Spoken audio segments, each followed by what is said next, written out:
ಹಿಂದಿನ ತರಗತಿಯಲ್ಲಿ 152ನೇ ಶ್ಲೋಕವನ್ನ ನೋಡಿದ್ವಿ.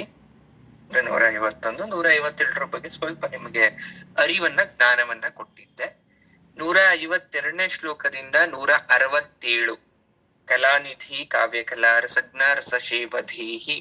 ಸೊ ಆ ಶ್ಲೋಕದಿಂದ 167ನೇ ಶ್ಲೋಕ ತನಕ ಏನ್ ಬರುತ್ತೆ ಅಂದ್ರೆ, ವಿಶೇಷವಾಗಿ ದೇವಿಗೆ ಇರ್ತಕ್ಕಂಥ ಬಹುರೂಪ, ಬಹುನಾಮ, ಬಹುಗುಣ, ಬಹು ರಸ ವಿಶೇಷತೆಗಳನ್ನ ತಿಳಿಸುತ್ತೆ. ನೈಷ್ಕಾರ್ಮ್ಯ ಅಂತ ಕರಿತೀವಿ ನಾವು, ಅದನ್ನ ನಮ್ಗೆ ಹೇಳ್ತಾ ಹೋಗುತ್ತೆ. ಹಾಗಂದ್ರೆ ಏನು ಅಂತ ನಾವು ಇವಾಗ ನೋಡ್ತಾ ಹೋಗೋಣ. 152ನೇ ಶ್ಲೋಕ ಕಲಾನಿಧಿ ಕಾವ್ಯಕಲಾ ರಸಜ್ಞ ರಸಶೇವಧೀಹಿ ಪುಷ್ಟ ಪುರಾತನ ಪೂಜ್ಯ ಪುಷ್ಕರ ಪುಷ್ಕರೇಕ್ಷಣ. ತುಂಬಾ ತಿಳ್ಕೊಂಡ್ಬೇಕಾಗಿರ್ತಕ್ಕಂಥ ವಿಚಾರ. ಅದನ್ನ ಬರೀ ಈಗ ಒಂದೇ ಒಂದು ನಾಮ ಅಂತ ನೋಡಿದ್ರೆ ಒಂದು ನಾಮ, ಹಾಗಂದ್ರೆ ಏನು, ಆ ಪದಕ್ಕೆ ಯಾವ ಅರ್ಥ ಇದೆ, ಅದರ ಹಿನ್ನೆಲೆ ಏನು ಅಂತ ತಿಳ್ಕೊಂಡ್ರೆ ಅದು ಬೃಹತ್ ಬ್ರಹ್ಮಾಂಡ. ಎರಡನೇ ಸಾಲನ ಮೊದಲು ನಾನು ನಿಮ್ಗೆ ಹೇಳ್ತೀನಿ, ವಿಶೇಷವಾಗಿದೆ. ಪುಷ್ಟ ಪುರಾತನ ಪೂಜ್ಯ ಪುಷ್ಕರ ಪುಷ್ಕರೇಕ್ಷಣ. ಪೂ ಪೂ ಪೂ ಅಂತ ಎಲ್ಲದನ್ನು ಕೂಡ ಅನ್ವರ್ಥವಾಗಿ ಹೇಳಿದ್ದಾರೆ. ಪುಷ್ಟ ಅಂದ್ರೆ ಏನು ಅಂದ್ರೆ ಆಹಾರ ಆಗಿರ್ಬೋದು, ಒಂದು ರಸ ಆಗಿರ್ಬೋದು, ಸೌಂದರ್ಯ ಆಗಿರ್ಬೋದು, ರೂಪ ಕಲೆ ಎಲ್ಲದನ್ನು ಕೂಡ ತನ್ನ ಒಳಗಡೆನೆ ಇಟ್ಕೊಂಡಿರ್ತಕ್ಕಂಥ ಪರಿಪೂರ್ಣವಾದಂತಹ ಪುಷ್ಟಿ ಸ್ವರೂಪಿಣಿಯಾದಂತಹ ದೇವಿಗೆ ನಾವು ಪುಷ್ಟಳು ಅಂತ ಕರಿತೀವಿ. ವೃದ್ಧ ಅಂತಕ್ಕಂಥ ನಾಮದಲ್ಲಿ ಪುರಾತನಳಾಗಿರ್ತಕ್ಕಂಥವಳು ಅಂತ ಅರ್ಥ ಮಾಡ್ಕೋಬೇಕು. ಪೂಜ್ಯ ಅಂದ್ರೆ ಸಕಲ ಚರಾಚರ ಪ್ರಾಣಿ ಕೋಟಿಗೂ ಕೂಡ ಅವಳು ಪೂಜ್ಯಳೆ, ತಾಯಿ. ಆದ್ರೆ ವಿಶೇಷವಾದ ನಾಮ ಯಾವ್ದು ಗೊತ್ತಾ? ಸ್ಪೆಷಲ್ ಅಂದ್ರೆ ಪುಷ್ಕರ. ಈ ಒಂದು ಪುಷ್ಕರ ಅಂತಕ್ಕಂಥದ್ನ ತುಂಬಾ ಜನ ಕೇಳಿದ್ದೀರ ನೋಡಿ. ಆ ಒಂದೇ ಒಂದು ವರ್ಡ್ನ ನಾವು ಜಾಡು ಹಿಡಿದು ಮುಂದೆ ಹೋದ್ರೆ ಎಷ್ಟು ವಿಚಾರ ತಿಳ್ಕೋಬಹುದು ಅನ್ನೋದಕ್ಕೆ ನಿಮಗೆ ವಿಚಾರಗಳನ್ನ ನಾನು ತಿಳಿಸ್ಕೊಡ್ತಾನೆ. ಪುಷ್ಕರ ಅಂತಕ್ಕಂಥ ತೀರ್ಥ, ಅದು ಆ ತೀರ್ಥ ಸ್ವರೂಪಿಣಿಯಾದಂತಹ ಶ್ರೀಮಾತೆಯನ್ನ ಪುಷ್ಕರ ಅಂತ ಕರಿತೀವಿ. ಹಾಗಾದ್ರೆ ವಾಟ್ ಈಸ್ ರಿಯಲ್ ಪುಷ್ಕರ?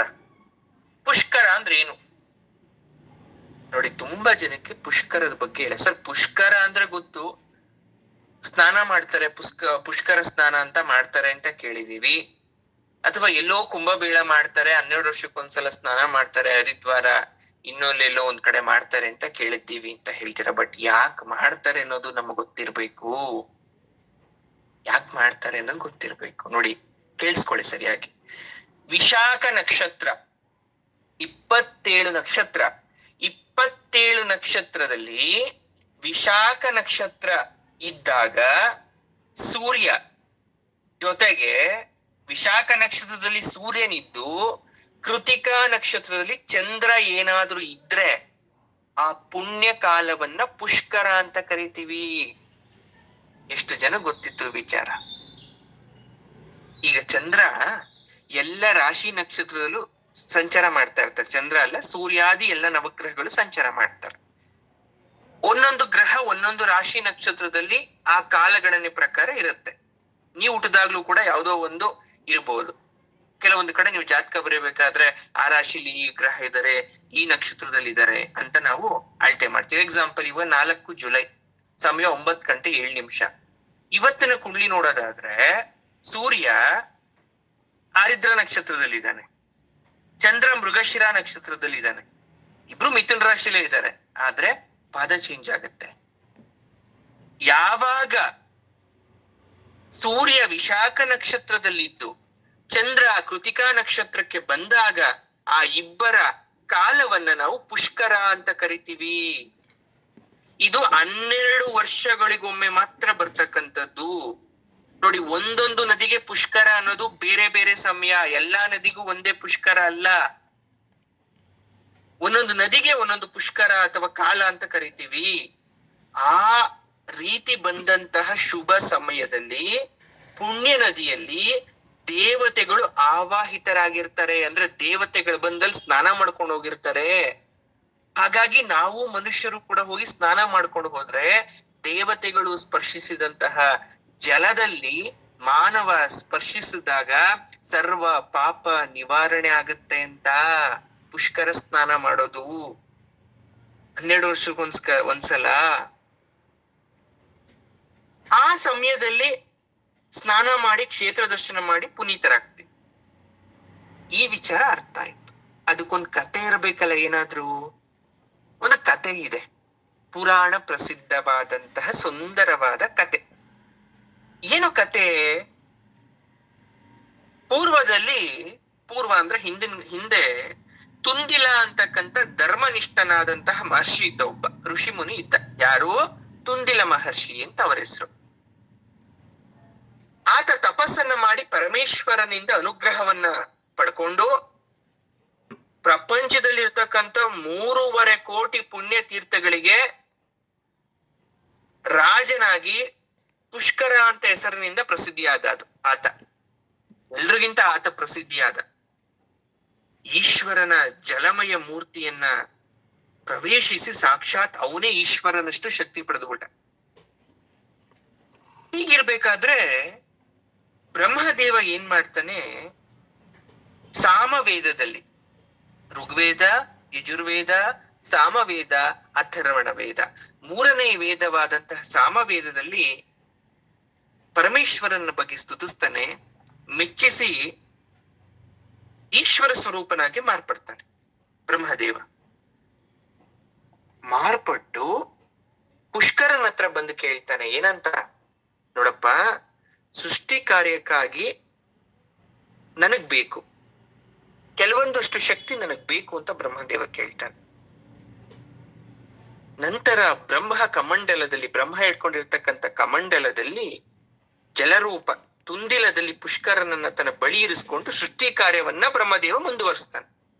ಹೀಗಿರ್ಬೇಕಾದ್ರೆ ಏನಾಗತ್ತೆ ಅಂದ್ರೆ, ಅಂಗೀರಸ ಪ್ರಜಾಪತಿಯ ಮಗ ಬೃಹಸ್ಪತಿ. ಯಾರು ಬೃಹಸ್ಪತಿ? ಗುರುಗ್ರಹ. 9 ಗ್ರಹದಲ್ಲಿ ಗುರು ಬರುತ್ತಲ್ಲ, ಆ ಗುರುವನ್ನ ಬೃಹಸ್ಪತಿ ಅಂತ ಕೂಡ ಕರಿತೀವಿ. ಯಾರ ಮಗ ಅವರು ಅಂದ್ರೆ ಅಂಗೀರಸ ಪ್ರಜಾಪತಿಯ ಮಗನಾದಂತಹ ಬೃಹಸ್ಪತಿ, ದೇವತೆಗಳ ಗುರು. ತಪಸ್ಸು ಮಾಡಿ ಬ್ರಹ್ಮನನ್ನ ಮೆಚ್ಚಿಸ್ಬಿಟ್ಟು, ನೋಡಪ್ಪ, ನೀನ್ ಬ್ರಹ್ಮ ಕಮಂಡಲದಲ್ಲಿ ಇಟ್ಕೊಂಡಿರ್ತಕ್ಕಂಥ ಜಲರೂಪ ಪುಷ್ಕರ ನನಗ್ ಬೇಕು ಅಂತ ಕೇಳ್ಕೊಂತಾನೆ. ಯಾರು? ಬೃಹಸ್ಪತಿ. ಆದರೆ ಪುಷ್ಕರ, ಅವನು ಜಲರೂಪಿಯಾದಂತಹ ಪುಷ್ಕರ ಪವಿತ್ರವಾದಂತಹ ಬ್ರಹ್ಮ ಕಮಂಡಲದಿಂದ, ಬ್ರಹ್ಮನಿಂದ ನಾನು ಬೃಹಸ್ಪತಿ ಹತ್ರ ಹೋಗಲ್ಲ, ನನ್ಗಿಷ್ಟ ಇಲ್ಲ ಅಂತ ಹೇಳ್ಬಿಡ್ತಾನೆ ಬ್ರಹ್ಮನೇ. ಬ್ರಹ್ಮದೇವ ವರ ಕೊಟ್ಟಾಯ್ತು. ವರ ಕೊಟ್ಟ ಮೇಲೆ ಇಲ್ಲ ಅನ್ನೋದು ತಪ್ಪು. ವರವನ್ನ ಹಿಂದಕ್ ಪಡಿಬಾರ್ದು. ಏನ್ ಮಾಡೋದು? ಈ ಕಡೆ ಪುಷ್ಕರ ಹೋಗ್ತಾ ಇಲ್ಲ, ಈ ಕಡೆ ಬೃಹಸ್ಪತಿ ಕೇಳಿದ ವರಕ್ಕೆ ನಾನು ಕೊಡ್ತೀನಿ ಅಂತ ತಥಾಸ್ತು ಅಂತ ಹೇಳ್ಬಿಟ್ಟಿದೀನಿ ಅಂತ ಸಂದಿಗ್ಧ ಪರಿಸ್ಥಿತಿ. ಬೃಹಸ್ಪತಿ ಹೊಸದಾಗಿ ಅಂದ್ರೆ ಗುರುಗ್ರಹ ಒಂದು ರಾಶಿಗೆ ಪ್ರವೇಶ ಮಾಡಿದಾಗ ಮೊದಲ 12 ದಿನ, ಕೊನೆಯ 12 ದಿನ, ಮಿಕ್ಕಿದಂತಹ ಮಧ್ಯಾಹ್ನದ 4 ಗಳಿಗೆ ಅಂದ್ರೆ 96 ನಿಮಿಷ ಮಾತ್ರ ಪುಷ್ಕರ ಬೃಹಸ್ಪತಿ ಅಧೀನದಲ್ಲಿ ಇರ್ಬೋದು ಅಂತ ಒಂದು ಒಪ್ಪಂದ ಮಾಡ್ಕೊಂಡ್ಬಿಡ್ತಾರೆ ಅವರವರೇ. ಒಂದು ರಾಶಿಗೆ ಪ್ರತಿಯೊಂದು ಗ್ರಹ ಸಂಚಾರ ಮಾಡುತ್ತೆ, ಅದನ್ನ ಗ್ರಹ ಸಂಚಾರ ಕಾಲ ಅಂತ ಕರಿತೀವಿ. ಏನಂತ ಕರಿತೀವಿ? ಗ್ರಹ ಸಂಚಾರ ಕಾಲ ಅಂತ ಕರಿತೀವಿ. ಎಲ್ಲರೂ ಸಂಚಾರ ಮಾಡೋ ತರ ಗುರುಗ್ರಹನು ಕೂಡ ರಾಶಿ ಸಂಚಾರ ಮಾಡ್ತಾನೆ. ಆ ಸಂಚಾರ ಮಾಡ್ಬೇಕಾದ್ರೆ ಸಂಚಾರ ಮಾಡಿದಾಗ ಮೊದಲ 12 ದಿನ, ಕೊನೆಯ 12 ದಿನ, ಮಿಕ್ಕಿ ದಿನ ಇರುತ್ತಲ್ಲ, ಮಧ್ಯಾಹ್ನದ 4 ಗಳಿಗೆ ಅಂದ್ರೆ 96 ನಿಮಿಷ ಮಾತ್ರ ಬೃಹಸ್ಪತಿಯ ಅಧೀನದಲ್ಲಿ ಯಾರು ಪುಷ್ಕರ ಇರ್ತಾನೆ ಅನ್ನೋದನ್ನ ಅವರು ಒಪ್ಪಂದ ಮಾಡ್ಕೊಂತಾರೆ. 3.5 ತೀರ್ಥಗಳಿಗೆ, 3.5 ಕೋಟಿ ತೀರ್ಥಗಳಿಗೆ ಅಧಿಪತಿಯಾದಂತಹ ಪುಷ್ಕರ ಬ್ರಹ್ಮಾದಿಗಳೊಂದಿಗೆ ಬೃಹಸ್ಪತಿ ಇರ್ತಕ್ಕಂಥ ರಾಶಿಗೆ ಅಧಿಷ್ಠಾನವಾದ ಪುಣ್ಯ ನದಿಯಲ್ಲಿ ಪ್ರವೇಶ ಮಾಡ್ತಾನೆ. ಅದು ಆ ನದಿಗೆ ಅಪೂರ್ವ ಕಾಲ. ಈಗ ಅರ್ಥ ಆಯ್ತಾ ಯಾಕೆ ಒಂದೊಂದು ನದಿಗೆ ಪುಷ್ಕರ ಅಂತ ಕರಿತೀವಿ? ಈ ಕಡೆ ಬೃಹಸ್ಪತಿ ಯಾವ ರಾಶಿಗೆ ಪ್ರವೇಶ ಮಾಡ್ತಾನೆ, ಅವನು ಪ್ರವೇಶ ಮಾಡ್ಬೇಕಾದ್ರೆ ಯಾವ ನದಿಗೆ ಸಂಬಂಧಪಟ್ಟಿರುತ್ತೆ ಆ ನದಿಗೆ ಅದು ಪುಣ್ಯಕಾಲ. ಹಾಗಾಗಿ ಪುಷ್ಕರ ಸಮಯದಲ್ಲಿ ಮಾನವರು ಪುಣ್ಯ ನದಿ ಸ್ನಾನದಲ್ಲಿ ಮಾಡ್ತೀವಿ, ಹಿರಿಯರಿಗೆ ಶ್ರಾದ್ದ ತರ್ಪಣಗಳನ್ನ ಕೊಡ್ತೀವಿ. ಯಾಕೆ? ಆ ಸಮಯದಲ್ಲಿ ಹಿರಿಯರಿಗೆ ನಾವೇನಾದ್ರೂ ಶ್ರಾದ್ದ ತರ್ಪಣವನ್ನ ಕೊಟ್ಟಿದ್ದಾದ್ರೆ ಅವ್ರಿಗೆ ಉತ್ತಮ ಲೋಕ ಪ್ರಾಪ್ತಿಯಾಗತ್ತೆ ಅನ್ನೋ ಅರ್ಥ. ಹೀಗೆ ಬೃಹಸ್ಪತಿ ಇರೋ ರಾಶಿಗೆ ಅಧಿಷ್ಠಾನವಾದ ಪುಣ್ಯ ನದಿಗೆ ಪುಷ್ಕರ ಬಂದಾಗ ನದಿ ಪೂರ್ವದಲ್ಲಿ ಆ ಗಂಗಾ ಮಾತೆ ಪ್ರವಹಿಸ್ತಾಳೆ. ಯೌವನ ಕಾಲದಲ್ಲಿ ಅಂದ್ರೆ ನಮ್ಗೆಲ್ಲ ವಯಸ್ಸಿರ್ಬೇಕಾದ್ರೆ ಆರೋಗ್ಯ ಬೇಕು, ಸೌಂದರ್ಯ ಬೇಕು, ಶಕ್ತಿ ಬೇಕು, ಸಾಮರ್ಥ್ಯ ಬೇಕು. ಇದೆಲ್ಲ ಬೇಕು ಅಂದಾಗ ಪುಷ್ಕರ ನದಿ ಸ್ನಾನ ಬೇಕು ಅಂತ ಹೇಳ್ತಾರೆ. ಇಲ್ಲಿ ಯಾಕೆ ತಾಯಿನ ಪುಷ್ಕರ ಅಂತ ಕರೆದಿದ್ದಾರೆ ಅಂದ್ರೆ, ಆ ಪುಷ್ಕರನಿಗೆ ಶಕ್ತಿ ಸ್ವರೂಪಿಣಿಯಾದಂತವಳೇ ಶ್ರೀಮಾತೆ. ಕೋಟಿ ಕೋಟಿ ಜನರು ಯಾವ ನದಿಯಲ್ಲಿ ಸ್ನಾನ ಮಾಡ್ತಾ ಇದ್ದೀರಾ, ಸಹಸ್ರನಾಮ ಸ್ತೋತ್ರಗಳನ್ನ ಪಠಿಸ್ತಾ ಇದ್ದೀರಾ, ಆ ಸ್ತೋತ್ರಗಳನ್ನ ಮಾಡ್ತಾ ಇದ್ದೀರಾ, ಅದಕ್ಕೆ ಕಾರಣೀಭೂತಳಾಗಿರ್ತಕ್ಕಂಥವಳು ತಾಯಿ. ಅದಕ್ಕೆ ಹೇಳ್ತಾರೆ ಪುಷ್ಕರ ಸ್ನಾನದಿಂದ ಪಾಪ ಪ್ರಕ್ಷಾಳನೆ ಮಾಡ್ಕೊಂಡು ಪುಣ್ಯ ಪಡಿತಾರೆ, ಯಾವುದೇ ಸ್ತೋತ್ರ ಹೇಳ್ದಿದ್ರು ಪರವಾಗಿಲ್ಲ ಆ ದಿನದಲ್ಲಿ ಅಂತ. ಆ ತಾಯಿ ಭೇದ ಇಲ್ಲದೆ ಎಲ್ರಿಗೂ ಪುಣ್ಯವನ್ನ ನೀಡ್ತಾ ಇದ್ದಾಳೆ, ಎಲ್ರಿಗೂ ತಾಯಿ ನೀಡ್ತಾ ಇದ್ದಾಳೆ. ಹಾಗಾಗಿ ಆಕೆಯ ಮಹಿಮೆಯಿಂದ ಇಷ್ಟೆಲ್ಲ ಸಾಧ್ಯ ಆಗ್ತಾ ಇದೆ ಅನ್ನೋ ರೀಸನ್ ಇಂದ ಏನಂತ ಕರೀತಾ ಇದ್ದಾರೆ? ಪುಷ್ಕರ ಅಂತ ತಾಯಿಯನ್ನ ಕರೀತಾ ಇದ್ದಾರೆ. ಅರ್ಥ ಆಯ್ತಲ್ಲ? ಮಹಾಭಾರತದಲ್ಲಿ ಪುಷ್ಕರನ ಬಗ್ಗೆ, ಅವನ ಬಗ್ಗೆ ಅಲ್ಲಿ ಬರುತ್ತೆ. ಅರ್ಥ ಆಗತ್ತಲ್ಲ? ಇದ್ರ ಬಗ್ಗೆ ನಿಮ್ಗೆ ಗೊತ್ತಿರ್ಲಿ ಅಂತ ಹೇಳ್ದೆ. ಇನ್ನೂ ಬೇಕು ಅಂದ್ರೆ ನೀವು ಹೆಚ್ಚಿನ ಮಾಹಿತಿಯನ್ನ ಯಾವ್ದಾದ್ರೂ ಪುಸ್ತಕವನ್ನ ಓದಿ ತಿಳ್ಕೊಳ್ಳೋ ಪ್ರಯತ್ನವನ್ನ ಮಾಡಿ. ಆಯ್ತಾ? ಒಂದೊಂದು ನದಿಗೂ ಮಾಡ್ತಾರೆ, ನರ್ಮದಾ ನದಿಗೂ ಮಾಡ್ತಾರೆ, ಪರಿಕ್ರಮ ಅಂತ ಕರೀತೀವಿ, ಉತ್ತರ ವಾಹಿನಿ ಪರಿಕ್ರಮ ಅಂತ ಕರೀತಾರೆ. ಅದೆಲ್ಲ ನೀವು ತಿಳ್ಕೊಳ್ಳಿ. ಆಧ್ಯಾತ್ಮಿಕವಾಗಿ ಈ ವಿಚಾರಗಳನ್ನೆಲ್ಲ, ಕೆಲವೊಂದಷ್ಟು ವಿಚಾರವನ್ನ ನಾವು ತಿಳ್ಕೊಬೇಕಾಗತ್ತೆ. ಆಯ್ತಾ? ಗುರುಗ್ರಹ ರಾಶಿ ಪ್ರವೇಶ ಆದಾಗ, ಮೇಷರಾಶಿ ಪ್ರವೇಶ ಆದಾಗ ನರ್ಮದಾ ಪುಷ್ಕರ, ರೇವಾ ತೀರ ತಪಃ ಕುರ್ಯಾತ್ ಆನಿಶಾಸ್ತ್ರ. ರೇವಾ ನದಿ ಅಂದ್ರೆ ನರ್ಮದಾ ನದಿ, ಪ್ರಾಯಶ್ಚಿತ್ತ. ಮೇಷರಾಶಿಗೆ ಗುರು ಪ್ರವೇಶ ಮಾಡಿದಾಗ ನರ್ಮದಕ್ಕೆ ಪುಷ್ಕರ ಬರುತ್ತೆ. ಹಾಗೆ ಒಂದೊಂದು ರಾಶಿಗೂ ಮಾಡಿದಾಗ ಒಂದೊಂದು ನದಿಗೆ ಪುಷ್ಕರ ಅಂತ ಕರಿತೇವೆ. ಅರ್ಥ ಆಗತ್ತಲ್ಲ? ತಿಳ್ಕೊಂಡಿರಿ. ಮುಂದೆ ಶ್ಲೋಕ ಹೇಳ್ತಾರೆ, ಪರಂಜ್ಯೋತಿ ಪರಂಧಾಮ ಅಂತ. ಶ್ರೀಮಾತೆ ಪರಂಜ್ಯೋತಿ ಸ್ವರೂಪಿಣಿ. ಪರಂ ಅಂದ್ರೆ ಏನು? ಉತ್ಕೃಷ್ಟವಾದದ್ದು, ಅಂದ್ರೆ ತುಂಬಾ ತುಂಬಾ ಉತ್ತಮವಾದದ್ದು ಅಂತ ಅರ್ಥ. ಇದು ಅರ್ಥ ಮಾಡ್ಕೊಂಡಿದ್ದೀವಿ. ಸೂರ್ಯ ಚಂದ್ರ ಎಲ್ಲರೂ ಕೂಡ, ಅಗ್ನಿ ಯಾವ ತರ ಒಂದು ಪವರ್ ಇಲ್ಲದೆ ಅವ್ರು ಪ್ರಕಾಶಿಸಲ್ವೋ, ಒಂದು ಶಕ್ತಿ ಇಲ್ವೇ ಅವ್ರು ಪಳಪಳ ಅಂತ ಹೊಳೆಯಲ್ವೋ, ಅದೇ ತರ ಅವ್ರಿಗೆಲ್ಲ ಶಕ್ತಿ ಆಗಿರ್ತಕ್ಕಂಥವಳು ಯಾರೋ? ಜಗನ್ಮಾತೆಯಾದಂತಹ ತಾಯಿ. ಪರಂಧಾಮ ಅಂದ್ರೆ ಯೋಗಿ ಆಗಿರ್ತಕ್ಕಂಥವ್ನು ಯೋಗ ಸಾಧನೆಯಲ್ಲಿ ಯಾವ ಸ್ಥಾನ ಬೇಕು ಅಂತ ಕೇಳ್ಕೊಂತಾನೆ ಅಂದ್ರೆ ಅವನು ಪರಂಧಾಮ ಬೇಕು ಅಂತ ಕೇಳ್ಕೊಂತಾನೆ. ಪರಮಾತ್ಮನ ಸ್ಥಾನವೇ ಪರಂಧಾಮ. ಅದು ಮಹಾಶಾಂತಿ ನಿಲಯ, ಅತ್ಯಂತ ಸುಖವಾದಂತಹ ಸ್ಥಳ, ಕಣ್ಣೀರಾಗ್ತಾ ಇರ್ತಕ್ಕಂಥ ಸ್ಥಳ, ಚಿಂತೆ ಇಲ್ದಿರ್ತಕ್ಕಂಥ ಸ್ಥಳ ಅಂದ್ರೆ ಅದು ಪರಂಧಾಮ. ಆ ಪರಂಧಾಮ ಅಂದ್ರೆ ದೇವಿ ನಿಲಯ ಆದ್ರೂ ಆಗಿರ್ಬೋದು, ವೈಕುಂಠ ಆದ್ರೂ ಆಗಿರ್ಬೋದು, ಕೈಲಾಸ ಆದ್ರೂ ಆಗಿರ್ಬೋದು, ಬ್ರಹ್ಮಲೋಕ ಆದ್ರೂ ಆಗಿರ್ಬೋದು. ಯಾವುದು ಬೇಡ ಅಂದ್ರೆ ತಾಯಿನ ಆರಾಧನೆ ಮಾಡ್ಕೊಂಡಿದೀವಿ ಅಂದ್ರೆ ತಾಯಿಯ ಪಾದ ಆದ್ರೂ ಆಗಿರಬಹುದು. ಸರಿ, ಹೇಗ್ ಹೋಗ್ತಿವಿ ತಾಯಿ ಪಾದಕ್ಕೆ ಅಂದ್ರೆ ಪರಮಾಣು ರೂಪದಲ್ಲಿ ಹೋಗ್ತೀರಾ. ಪರಮಾಣು ತಾಯಿನೇ ಪರಮಾಣು ಸ್ವರೂಪಿಣಿ. ಕಣ್ಣಿಗೆ ಕಾಣಿಸ್ತಾ ಇರೋದನ್ನ ನಾವು ಪರಮಾಣು ಅಂತ ಕರಿತೀವಿ. ಅದು ನೇಕೆಡ್ ಐಸ್ಗೆ ವಿಸಿಬಲ್ ಆಗಲ್ಲ, ಆಟಮ್ ಅಂತ ಇಂಗ್ಲಿಷ್ ಅಲ್ಲಿ ಕರಿತೀವಿ. ನೀವು ಎಲೆಕ್ಟ್ರಾನಿಕ್ ಮೈಕ್ರೋಸ್ಕೋಪ್ ಅಲ್ಲಿ ಇಟ್ಕೊಂಡು ನೋಡ್ಬೇಕು ಅದನ್ನ. ತಾಯಿ ಒಂದು ಬೀಜದಲ್ಲಿ ಅಡಗಿರ್ತಾಳೆ, ಅದೇ ಬೀಜ ಮುಂದೆ ಮಹಾವೃಕ್ಷ ಆಗತ್ತೆ. ಒಂದು ಬಿಂದುಲ್ ಅಡಗಿರ್ತಾಳೆ, ಅದೇ ಬಿಂದು ಶ್ರೀಚಕ್ರ ಅಂತಹ ಮಹಾಶಕ್ತಿಯುತವಾದಂತಹ ಒಂದು ಆಯುಧಕ್ಕಿನ್ನ ಹೆಚ್ಚಾದಂತಹ ಒಂದು ಚಕ್ರ ಆಗತ್ತೆ. ಅಣು ಅಂದ್ರೆ ಮಂತ್ರ. ಆ ಮಂತ್ರಕ್ಕೆ, ಆ ಪೂಜೆಗೆ, ಅನುಷ್ಠಾನಕ್ಕೆ ತಾಯಿ ಕರಗ್ಬಿಟ್ಟು ನಮ್ಗೆ ದರ್ಶನವನ್ನ ಕೊಡ್ತಾಳೆ. ಪರಾತ್ಪರರಾದಂತಹ ಬ್ರಹ್ಮ ವಿಷ್ಣು ಮಹೇಶ್ವರರಿಗಿಂತ ಉನ್ನತವಾದ ಸ್ಥಾನ ಸಿಗುತ್ತೆ ಅಂತ ಹೇಳ್ತಾರೆ. ಅವರಷ್ಟು ಸ್ಥಾನ ಸಿಗದೆ ಇದ್ರು ಪರವಾಗಿಲ್ಲ, ಸುಖ ನೆಮ್ಮದಿ ಶಾಂತಿ ಸಿಕ್ಕಿದ್ರೆ ಸಾಕು ಜೀವನದಲ್ಲಿ. ಆ ದೇವಿ ಬ್ರಹ್ಮದೇವನ ರಾತ್ರಿ ಹಗಲುಗಳ ಪರ ಅನ್ನೋದಕ್ಕೆ ಆಕೆಯನ್ನ ಪರಾತ್ಪರ ಅಂತ ಕರೀತಾರೆ. ನಿಮ್ಗೆ ಗೊತ್ತಿರ್ಲಿ, ನಮ್ 1 ವರ್ಷ ಒಂದು ಹಗ್ಲಿದ್ದಂಗೆ ಬ್ರಹ್ಮನಿಗೆ. ನಾವ್ 1 ವರ್ಷ ಕಳ್ಳಿರ್ತೀವಲ್ವ, ಅದ್ ಬರೀ ಒಂದು ಹಗ್ಲು ಬ್ರಹ್ಮನಿಗೆ. ಈ ಕಾಲಮಾನದಲ್ಲಿ ಅರ್ಧದಷ್ಟು ಪರಾರ್ಧ ಅಂತ, ಅದು ಬ್ರಹ್ಮನಿಗೆ ಒಂದು ಹಗಲು ಒಂದು ರಾತ್ರಿಗೆ ಸಮಾನ. ಅದಕ್ಕೂ ಲೆಕ್ಕ ಆಗ್ತಾ ಇರುವಷ್ಟು ಕಾಲ ಪ್ರಮಾಣಕ್ಕಿಂತ ದೊಡ್ಡವಳಾಗಿರೋದಕ್ಕೆ ಆಕೆಗೆ ಪರಾತ್ಪರ ಅಂತ ಕರಿತೀವಿ. ಆಶಾಸ್ತಾಂತಿರ ಜಗನ್ಮಾತೆ ಸ್ಥೂಲ ರೂಪ ವರ್ಣನೆ ಮಾಡ್ಬೇಕಾದ್ರೆ ಎಡಬಲ ಕೈಗಳಲ್ಲಿ ಕ್ರಮವಾಗಿ ಪಂಚ ತನ್ಮಾತ್ರೆಗಳನ್ನ ತಾಯಿ ಇಟ್ಕೊಂಡಿದ್ದಾಳೆ. ಪುಷ್ಪಗಚ್ಚ, ಕೆಳಗಡೆ ಕೈಯಲ್ಲಿ ಕ್ರೋಧ ಅಂತಕ್ಕಂಥ ಅಂಕುಶ, ಬಲಕೈಯಲ್ಲಿ ಮೇಲ್ಗೈ ಅಂತ ಇಟ್ಕೊಂಡಿದ್ದಾಳೆ, ಇಕ್ಷುದಂಡ ಕಬ್ಬಿನ ಜಲ್ಲೆಯನ್ನ ಇಟ್ಕೊಂಡಿದ್ದಾಳೆ. ಹೀಗೆ ಪಾಶಹಸ್ತವನ್ನ ಎಡಭಾಗದ ಮೇಲ್ಗೈಯಲ್ಲಿ ತಾಯಿ ಇಟ್ಕೊಂಡು ನಿಂತಿದ್ದಾಳೆ. ತನ್ನ ಭಕ್ತರಿಗೆ ಭವಪಾಶವನ್ನ ಬಿಡಿಸ್ತೀನಿ ಅಂತ ಸಿಂಬಲ ತಾಯಿ ಕೈಯಲ್ಲಿ ಹಿಡ್ಕೊಂಡ ಪಾಶನ ಎಲ್ರೂ ಪ್ರಾಣ ತೆಗೆದು ಬಿಡ್ತೀನಿ ಅಂತಲ್ಲ, ಜೀವ ತೆಗಿತೀನಿ ಅಂತಲ್ಲ, ನಿಮಗ್ ಬಂದಿರೋ ಕಷ್ಟವನ್ನ ನನ್ನ ಕೈಲಿ ಹಿಡ್ಕೊಂಡಿರೋ ಪಾಶದ ಮುಖಾಂತರ ಅದನ್ನ ದೂರ ಮಾಡ್ತೀನಿ ಅನ್ನೋದಕ್ಕೆ ತಾಯಿ ಆ ಪಾಶ ಹಿಡ್ಕೊಂಡು ನಮಗ್ ತೋರಿಸ್ತಾ ಇರ್ತಕ್ಕಂಥದ್ದು. ಪರಮಂತ್ರ ವಿಭೇದಿನಿ ಅಂತ ಕರೀತಾರೆ. ನೋಡಿ, ಕ್ಷುದ್ರ ಮಾಂತ್ರಿಕರು ಅಭಿಚಾರ ಹೋಮಗಳನ್ನ ಮಾಡಿ ಶುದ್ರ ಶಕ್ತಿಗಳನ್ನ ಇತರರ ಮೇಲೆ ಪ್ರಯೋಗ ಮಾಡ್ತಾರೆ. ಸರಿ, ಇವಾಗ್ಲೂ ಮಾಡ್ತಾರ ಗೊತ್ತಿಲ್ಲ, ಮಾಡ್ಬೋದು, ಮಾಡದೇನು ಇರ್ಬೋದು. ಕ್ಷುದ್ರ ವಿದ್ಯೆಯನ್ನ ಪ್ರದರ್ಶನ ಮಾಡ್ತಾರೆ.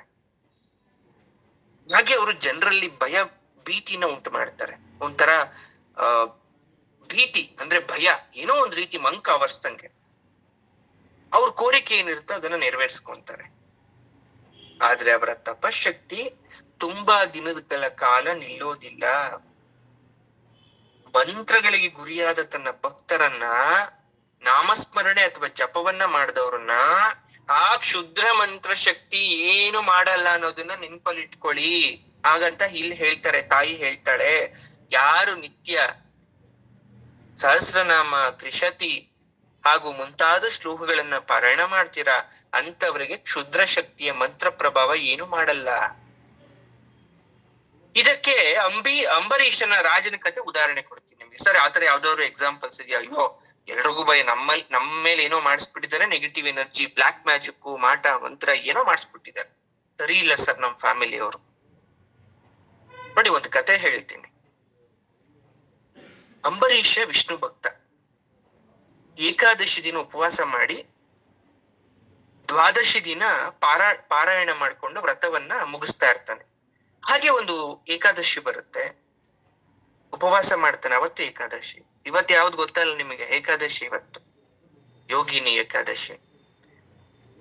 ಉಪವಾಸ ಮಾಡಿ ದ್ವಾದಶಿ ದಿನ ಪಾರಾಯಣ ಮಾಡ್ಬಿಟ್ಟು ಮುಗಿಸ್ಬೇಕಲ್ಲ, ಉಪವಾಸ ಬಿಡ್ಬೇಕಲ್ಲ ದ್ವಾದಶಿ ದಿನ. ಹಾಗೆ ಸಿದ್ಧ ಆಗ್ತಾ ಇರ್ತಾನೆ. ಕ್ರೋಧ ಭಟ್ಟಾಕರ ಅಂತಕ್ಕಂಥ ಖ್ಯಾತಿ ಪಡೆದಂತಹ ದೂರ್ವಾಸ ಮಹರ್ಷಿ ಅಂಬರೀಷನ್ ನನ್ ಭಕ್ತಿ ಪರೀಕ್ಷೆ ಮಾಡ್ಬೇಕು. ಎಲ್ಲ ಹೊಗಳ್ತಾ ಇದಾರೆ, ಅಂಬರೀಷ ಹಂಗೆ ಹಿಂಗೆ, ಅಬ್ಬಬ್ಬ ಎಂತ ವಿಷ್ಣು ಭಕ್ತ ಅಂತ ಹೊಗಳ್ತಾ ಇದ್ದಾರಲ್ಲ, ನೋಡೋಣ ಆತನನ್ನ ಅಂತ. ಕ್ರೋಧ ಭಟ್ಟಾಕರ ಅಂದ್ರೆ ಯಾವಾಗ್ಲೂ ಕೋಪದಲ್ಲಿ ಇರ್ತಕ್ಕಂತಹ ಮುನಿ, ದೂರ್ವಾಸ ಮುನಿ. ಅವನನ್ನ ಪರೀಕ್ಷೆ ಮಾಡ್ಬೇಕು ಅನ್ಕೊಂಡು ಏನ್ ಮಾಡ್ತಾ ಇದ್ದಾನೆ, ಬಂದವನು ಫಸ್ಟ್ ನದಿಗೆ ಹೋಗಿ ಸ್ನಾನ ಬರ್ತೀನಿ ಅನ್ಬಿಟ್ಟು ಹೋಗ್ತಾನೆ. ಎಷ್ಟೊತ್ತಾದ್ರೂ ಬರಲ್ಲ. ಅಂಬರೀಷ ಕಾಯ್ತಾ ಇದ್ದಾನೆ. ಹಿಂದಿನ ದಿನ ಏಕಾದಶಿ ಮಾಡಿದ್ದಾನೆ, ದ್ವಾದಶಿ ದಿನ ಏನಾದ್ರು ಸ್ವೀಕರಿಸ್ಬೇಕು, ಆದ್ರೆ ಅತಿಥಿಗಳಿಗೆ ಊಟವನ್ನ ನೀಡದೆ ತಾನು ಸ್ವೀಕರಿಸೋ ಹಾಗಿಲ್ಲ. ಎಷ್ಟೊತ್ತಾದ್ರೂ ಬರ್ತಾ ಇಲ್ಲ. ಕಾದು ಕಾದು ಕಾದು ಕೊಡುತ್ತ. ಬೇರೆ ಬ್ರಾಹ್ಮಣರು ಕೂಡ ಬಂದಿರೋ ಅತಿಥಿಗಳು ಸಹ ಹಾರವಾಗಿ ಆತನಿಗಾಗಿ ಕಾಯ್ತಾ ಇರ್ತಾರೆ. ಅಂದ್ರೆ ಉಪವಾಸದಿಂದಾನೇ ಕಾಯ್ತಾ ಇದ್ದಾರೆ. ಬಂದಿರೋ ಪೂಜ್ಯರಿಗೆ ಮೊದಲು ಊಟವನ್ನ ಕೊಟ್ಟು ಆಮೇಲೆ ನಾವೆಲ್ಲ ವಿಪ್ರರು ತಿನ್ನೋಣ ಅಂತ. ಸಮಯ ಮೀರ್ತು ದೂರ್ವಾಸ ಮಹರ್ಷಿ ಬರ್ಲಿಲ್ಲ. ಆಗ ಬ್ರಾಹ್ಮಣ ಶ್ರೇಷ್ಠರು, ದ್ವಾದಶಿಗಳಿಗೆ ದಾಟ್ ಹೋಗ್ಬಿಡುತ್ತಿನ್ನ, ದ್ವಾದಶಿ ದಿನ ಪಾರಾಯಣವನ್ನ ಮುಗಿಸ್ಲಿ, ಏನಾದ್ರೂ ಸ್ವೀಕರಿಸ್ಲಿಲ್ಲ ಅಂದ್ರೆ ಏಕಾದಶಿ ಮಾಡಿದ್ದು ವ್ರತದ ಫಲ ಸಿಗಲ್ವಲ್ಲ ಅಂತ ಏನ್ ಮಾಡ್ತಾರೆ, ಪಾರಣೆ ಮಾಡಿದ್ರು ಕೂಡ ವ್ರತದ ಫಲ ದಕ್ಕೋದಿಲ್ಲ ಅಂತ ಅತಿಥಿಗೆ ಆಹಾರ ನೀಡದೆ ಗೃಹಸ್ಥ ಊಟ ಮಾಡಬಾರ್ದು. ಈ ಕಡೆ ಎರಡೂ ಉಭಯ ಸಂಕಟ. ಅದು ಮಾಡಿದ್ರು ತಪ್ಪು, ಇದು ಮಾಡಿದ್ರು ತಪ್ಪು. ಕಡೆಗೆ ಒಂದೆಲ್ಲರೂ ನಿರ್ಧಾರಕ್ಕೆ ಬರ್ತಾರೆ. ತುಳಸಿ ದಳವನ್ನ ಹಾಕದಂತ ತೀರ್ಥವನ್ನ 3 ಸಲ ಸೇವಿಸ್ಬಿಟ್ಟು ಉಪವಾಸ ವ್ರತವನ್ನ ಬಿಟ್ಬಿಡೋದು. ಒಂದು ಉದಾಹರಣೆ, ನೀರು ಕುಡಿತಿರ್ಲಿಲ್ಲ ಬಿಡಿ, ಹಾಗೆಲ್ಲ ಏಕಾದಶಿ ವ್ರತ ಮಾಡ್ತಕ್ಕಂಥವ್ರು 3 ಸಲ ಕೈಗೆ ತುಳಸಿ ತೀರ್ಥ ಹಾಕೊಂಡು ಕುಡಿದ್ಬಿಟ್ಟು ಉಪವಾಸ ಬಿಟ್ಬಿಡೋದು, ದೀಕ್ಷೆ ವ್ರತ ದೀಕ್ಷೆಯಿಂದ ಬಿಟ್ಬಿಡೋದು. ಮಿಕ್ಕಿರೋ ಬ್ರಾಹ್ಮಣರಿಗೆ ಭೋಜನ ಮಾಡ್ಕೊಳ್ಳಿ ಅಂತ ಹೇಳೋದು. ಯಾರ್ಯಾರು ಪಾಪ ಕಾಯ್ತಾ ಇದ್ದಾರೆ ನೋಡಿ, ತುಳಸಿ ತೀರ್ಥ ಕುಡಿದ್ಬಿಟ್ಟು ನೀವು ತಿನ್ನೋಂಗಿದ್ರೆ ತಿನ್ಕೊಳ್ಳಿ ಅಂತ ಹೇಳ್ಬಿಡೋದು. ಯಾವಾಗ ಇಲ್ಲಿ ಅಂಬರೀಷ ಕೈಗೆ ತುಳಸಿ ತೀರ್ಥವನ್ನ ಹಾಕೊಂಡು ಓಂ ವಿಷ್ಣವೇನ್ ನಮಃ ಅಂತ ಅನ್ಕೊಂಡು ಕುಡಿತಾನೆ, ಕರೆಕ್ಟ್ ಆಗಿ ಬಂದು ದುರ್ವಾಸ ನಿಂತ್ಕೊಂಡ್ಬಿಟ್ಟ ಅವನ್ ಮುಂದೆ. ಅಲ್ಲ, ನನ್ನಂತಹ ಅತಿಥಿಯನ್ನ, ಮಹರ್ಷಿಯಾದವನನ್ನ ಅವಮಾನ ಮಾಡ್ತಾ ಇದ್ದ ಅಂತ ಆಗ್ರಹಿಸಿ ಏನ್ ಮಾಡ್ಬಿಡ್ತಾನೆ, ಆ ದೂರ್ವಾಸ ಮಹರ್ಷಿಗಳು ತನ್ನ ಜಟೆಯಿಂದ ಒಂದು ಕೂದಲನ್ನ ಕಿತ್ತು, ಜಟೆಯೊಂದನ್ನ ಕಿತ್ತು ಅಭಿಮಂತ್ರಿಸಿ ಅದಕ್ಕೆ ಯಾವುದೋ ಒಂದು ಮಂತ್ರವನ್ನ ಹಾಕಿ ಕೃತ್ಯ ಅಂತಕ್ಕಂಥ ರಾಕ್ಷಸ ಶಕ್ತಿಯನ್ನ ಅಂಬರೀಷನ ಮೇಲೆ ಪ್ರಯೋಗ ಮಾಡ್ತಾರೆ. ಮಹಾಭಕ್ತ, ಅವನ್ ಪಾಪ ನಿರಪರಾಧಿ, ಶಾಂತ ಸ್ವಭಾವಿಯಾದಂತ ಅಂಬರೀಷ ಏನ್ ಮಾಡ್ತಾನೆ, ಆಗ್ರಹ ಆದಂತಹ ಋಷಿಯನ್ನ, ಗುರುವನ್ನ ಯಾರು ಸಮಾಧಾನ ಮಾಡಕ್ ಸಾಧ್ಯ ಇಲ್ಲ. ಗುರು ಮುನಿ, ಅದಕ್ಕೆ ಹೇಳ್ತಾರೆ ಹರ ಮುನಿದರೆ ಗುರು ಕಾಯುವನು, ಗುರು ಮುನಿದರೆ ಯಾರ್ ಕಾಯ್ತಾರೆ ಅಂತ. ಗುರುಗಳು ಕೋಪ ಮಾಡ್ಕೊಂಡಿದ್ದಾರೆ, ಇನ್ನೇನು ಮಾಡಕ್ಕಾಗಲ್ಲ ಅಂದ್ಬಿಟ್ಟು ಇಷ್ಟ ದೈವವಾದಂತಹ ಶ್ರೀಮನ್ನಾರಾಯಣನ ಮೇಲೆ ಭಾರ ಹಾಕಿ ಸುಮ್ಮನೆ ಕೂತ್ಕೊಂಡ್ಬಿಡ್ತಾನೆ. ಆಗಿದ್ದಾಗಿ ಬಂದದ್ದೆಲ್ಲ ಬರಲಿ, ಚಿನ್ಮಯನಿದ್ದಾನೆ ಅಂತ. ತನ್ನ ಭಕ್ತನನ್ನ ರಕ್ಷಿಸುವ ಭಾರ ತನ್ನದೇ ಆಗಿರೋದ್ರಿಂದ ಸುದರ್ಶನ ಚಕ್ರ ಬಂದ್ಬಿಡುತ್ತಲ್ಲಿ ಪ್ರತ್ಯಕ್ಷ ಆಗತ್ತೆ. ಸಹಸ್ರ ಅಗ್ನಿ ಕಿಡಿಗಳನ್ನ ಎರಚುತ್ತಾ ಆ ಕೃತ್ಯ ಅಂತಕ್ಕಂಥ ರಾಕ್ಷಸನನ್ನ ಧ್ವಂಸ ಮಾಡಿ ದೂರ್ವಾಸನನ್ನೇ ಅಟ್ಟಿಸ್ಕೊಂಡು ಹೋಗಕ್ ಶುರು ಮಾಡ್ಬಿಡುತ್ತೆ ಸುದರ್ಶನ ಚಕ್ರ. ಓಡ್ತಾ ಇದ್ದಾರೆ ದೂರ್ವಾಸ ಮಹರ್ಷಿಗಳು, 3 ಲೋಕಗಳಲ್ಲೂ ರಕ್ಷಣೆ ಪಡಿಬೇಕು ಅಂತ ಓಡಿ ಓಡಿ ಓಡಿ ಎಲ್ಲೂ ರಕ್ಷಣೆ ಸಿಗ್ಲಿಲ್ಲ.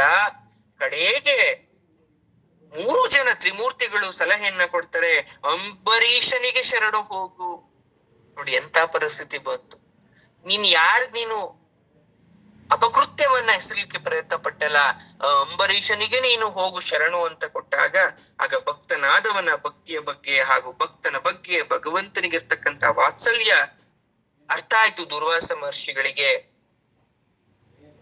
ತನ್ನ ಪಾದಗಳಿಗೆ ಶರಣು ಹೋಗ್ತಾರೆ, ಅಂದ್ರೆ ಅಂಬರೀಷನ ಪಾದಗಳಿಗೆ ಶರಣು ಹೋಗ್ತಾರೆ. ಮಹರ್ಷಿಯನ್ನ ರಕ್ಷಿಸಲು ವಿನಯ ಸಂಪನ್ನರಾದಂತಹ ಅಂಬರೀಷ ಏನ್ ಮಾಡ್ತಾನೆ, ಸುದರ್ಶನ ಚಕ್ರವನ್ನ ಪ್ರಾರ್ಥಿಸ್ತಾರೆ. ಹೇ ಸುದರ್ಶನ, ಉಪಸಂಹರಿಸ್ಕೋ, ನಿನ್ನ ಆಗ್ರಹವನ್ನ ಕಡಿಮೆ ಮಾಡು ಅಂತ ಕೇಳ್ಕೊಂಡಾಗ ಆಗ ವಿಷ್ಣು ಮೂರ್ತಿಯ ಪ್ರತ್ಯಕ್ಷನಾಗಿ, ನನ್ನನ್ನು ಅವಮಾನ ಮಾಡಿದ್ರೆ, ಬಾಧೆಗೀದ್ ಮಾಡಿದ್ರೆ, ನನ್ನ ಭಕ್ತರಿಗೆ ಅವಮಾನವನ್ನ ಮಾಡಿದ್ರೆ ನಾನು ಸುಮ್ಮನೆ ಬಿಡಲ್ಲ ಅಂತ ಅಲ್ಲೊಂದು ಮಾತನ್ನ ಹೇಳ್ತಾರೆ.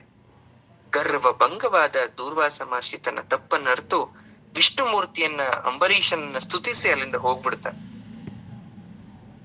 ಆ ಚಕ್ರಾಯುಧದಲ್ಲಿ ಶಕ್ತಿಯ ತುಂಬಿರ್ತಕ್ಕಂಥ ಶಕ್ತಿ ಜಗನ್ಮಾತೆದು ಅನ್ನೋದು ನಿಮ್ ನೆನಪಿರ್ಲಿ.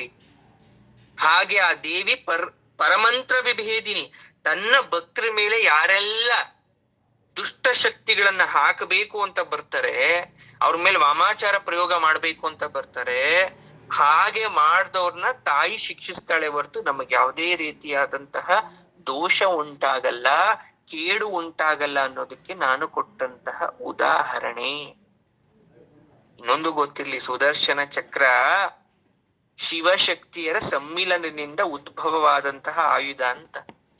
ಆಮೇಲೆ ವಿಷ್ಣು ಧರಿಸ್ತಾನೆ, ಯಾರು ಧರ್ಸಕ್ ಆಗಲ್ಲ ಅದನ್ನ, ಶಕ್ತಿಯುತವಾದಂತಹ ಆಯುಧ. ಆಮೇಲೆ ವಿಷ್ಣು ಮೂರ್ತಿ ಧರಿಸ್ತಾನ ಅದನ್ನ. ಅಲ್ಲಿ ಶಕ್ತಿ, ದೇವಿ ಶಕ್ತಿ ತುಂಬಿದೆ. ಹಾಗೆ ಯಾರು ಕೂಡ ಭಯ ಪಡಬೇಕಾಗಿಲ್ಲ. ಯಾಕಂದ್ರೆ ಯಾರು ನಮ್ಮ ಹಿಂದೆ ಇರೋದು, ತಾಯಿ ನಮ್ಮ ಹಿಂದೆ ಇದ್ದಾಳೆ ಅಂದ್ಮೇಲೆ ನಾವು ಅದ್ರ ಬಗ್ಗೆ ಭಯ ಪಡ್ತಕ್ಕಂತ ಅವಶ್ಯಕತೆ ಇರೋದಿಲ್ಲ ಅನ್ನೋದನ್ನ ನಾನ್ ನಿಮ್ಗೆ ತಿಳಿಸ್ಕೊಟ್ಟೆ. ಈಗ ಮೂರ್ತ ಅಂದ್ರೆ ಏನ್ ಗೊತ್ತಾ? ನಮ್ ಕಣ್ಣಿಗೆ ಕಾಣಿಸ್ತಕ್ಕಂಥದ್ದು, ನಮ್ ಕಣ್ಣಿಗೆ ಗೋಚರ ಆಗ್ತಕ್ಕಂಥದ್ದು. ಉದಾಹರಣೆಗೆ ಭೂಮಿ ಕಾಣಿಸುತ್ತೆ, ನೀರ್ ಕಾಣಿಸುತ್ತೆ, ಬೆಂಕಿ ಕಾಣಿಸುತ್ತೆ, ಗಾಳಿ ಕೂಡ ನಾವು ಸ್ಪರ್ಶದಲ್ಲಿ ಫೀಲ್ ಮಾಡ್ಕೋಬಹುದು. ಶ್ರೀ ಮಾತೆಗೆ ಮೂರ್ತ ಅಂತ ಯಾಕೆ ಕರ್ತಿದ್ದಾರೆ ಅಂದ್ರೆ, ಮೂರ್ತ ಅಮೂರ್ತ ಅಂದ್ರೆ ಎರಡು ಸ್ವರೂಪ, ಕಾಣಿಸೋದು ಕಾಣಿಸ್ದೇ ಇರೋದು. ಹಾಗಾಗಿ ಆಕೆಗೆ ಆ ರೀತಿಯಿಂದ ಕರೆದಿದ್ದಾರೆ ನೋಡಿ. ನಿತ್ಯ ತೃಪ್ತ ಅಂತಕ್ಕಂಥ ನಾಮದಲ್ಲಿ ಸರ್ವ ಸಂತೃಪ್ತ ಸ್ವರೂಪಿಣಿ ಅಂತ ಅರ್ಥ ಮಾಡ್ಕೋಬೇಕು ತಾಯಿ. ಅಂದ್ರೆ ಏನ್ ಕೊಟ್ರು ಸ್ವೀಕರಿಸ್ತಾರೆ. ನೀವು ಅದೇ ಇದೇ ಕೊಡ್ಬೇಕು ಅಂತೇನಿಲ್ಲ. ಗೋಡಂಬಿ ದ್ರಾಕ್ಷಿ ಹಾಕ್ತೆ ನೈವೇದ್ಯ ಮಾಡಿ ಮಾತ್ರಕ್ಕೆ ತಾಯಿ ಸ್ವೀಕರಿಸಲ್ಲ ಅಂತಿಲ್ಲ. ಆ ತಾಯಿ ನಮ್ಗೆ ಆ ಶಕ್ತಿ ಕೊಟ್ಟಿದ್ರೆ, ನಮ್ಮ ಮನೇಲಿ ಗೋಡಂಬಿ ದ್ರಾಕ್ಷಿ ಇಟ್ಕೊಂಡು ಖರ್ಚಾಗುತ್ತೆ ಅಂತ ಕಂಜೂಸ್ ಮಾಡಿ ಹಾಕ್ತಿದ್ರೆ ಅದ್ ನಮ್ಮ ದರಿದ್ರ.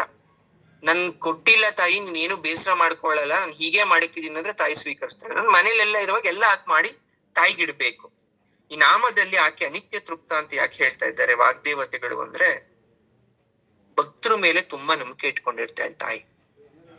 ಆದ್ರೆ ನಾವು ಮಾಡೋ ಕೆಲವೊಂದಷ್ಟು ಮೋಸ, ನಾವು ಮಾಡ್ತಕ್ಕಂಥ ತಪ್ಪು ದಾರಿಲಿ ಹೋಗಿ ನಾವು ಅಕೃತ್ಯಗಳನ್ನ ಮಾಡಿದಾಗ ತಾಯಿಗೆ ಬಹಳವಾಗಿ ಬೇಸರ ಆಗಿ ಅನಿತ್ಯ ತೃಪ್ತಳಾಗ್ತಾಳೆ. ಅಂದ್ರೆ ಇಷ್ಟು ದಿನ ತೃಪ್ತಿಯಾಗಿದ್ದೆ, ಬಟ್ ಈಗ ನನ್ನ ಭಕ್ತ ಮಾಡಿದ ಕೆಲಸ ನನಗೆ ಇಷ್ಟ ಆಗ್ಲಿಲ್ಲ ಅಂತ ತಾಯಿಗೆ ಬೇಸರ ಆಗ್ಬಿಡುತ್ತೆ, ತೃಪ್ತಿ ತರೋದಿಲ್ಲ. ಹಾಗಾಗಿ ಸರಿಯಾದ ಭಕ್ತಿ ಶ್ರದ್ಧೆಗಳಿಂದ ಪೂಜಿಸಿದವರಿಗೆ ತಾಯಿ ಕಾಪಾಡ್ತಾಳೆ. ಮುನಿಮಾನಸ ಹಂಸಿಕಾ ಅಂತ ಕರಿತೀವಿ.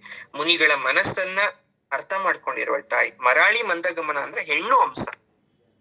ಹೆಣ್ಣು ಅಂಶ ತುಂಬಾ ಚೆನ್ನಾಗಿ ಅರ್ಥ ಮಾಡ್ಕೊಂಡಂತೆ ತನ್ನ ಗುಂಪಲ್ಲಿ ಇರ್ತಕ್ಕಂಥವರ ಪಕ್ಷಿಗಳ ಭಾವನೆಗಳನ್ನ. ಹಾಗೆ ತಾಯಿ ಮುನಿಗಳ ಭಾವನೆಗಳನ್ನ ತುಂಬಾ ಚೆನ್ನಾಗಿ ಅರ್ಥ ಮಾಡ್ಕೊಂಡಿದ್ದಾಳೆ. ಸೋಹಂ ಅಂತ ಅಂಶ ರೂಪಿಣಿಯಾಗಿ ಎಲ್ಲ ಯೋಗೀಶ್ವರರ ಮನಸ್ಸಲ್ಲಿ ತಾಯಿ ನೆಲೆಸ್ಕೊಂಡಿದ್ದಾಳೆ ಅಂತ ಅರ್ಥ ನೋಡಿ. ಸತ್ಯವ್ರತ ಅಂತ ಯಾಕೆ ಹೇಳಿರೋದು ಅಂದ್ರೆ, ಯಾವ ಭಕ್ತ ಯಾವ ರೀತಿ ತನ್ನನ್ನ ಪೂಜಿಸಿದ್ರು ಅವ್ರನ್ನ ರಕ್ಷಿಸ್ತೀನಿ ಅಂತಕ್ಕಂಥ ಸತ್ಯವ್ರತನನ್ನ ಹಿಡಿದ ದೇವಿಯೇ ಸತ್ಯವ್ರತ. ಎಲ್ರಿಗೂ ಹೇಳ್ತಾ ಇರ್ತಾರೆ ಸತ್ಯದಿಂದ ವ್ರತ ಮಾಡಿ ಅಂತ.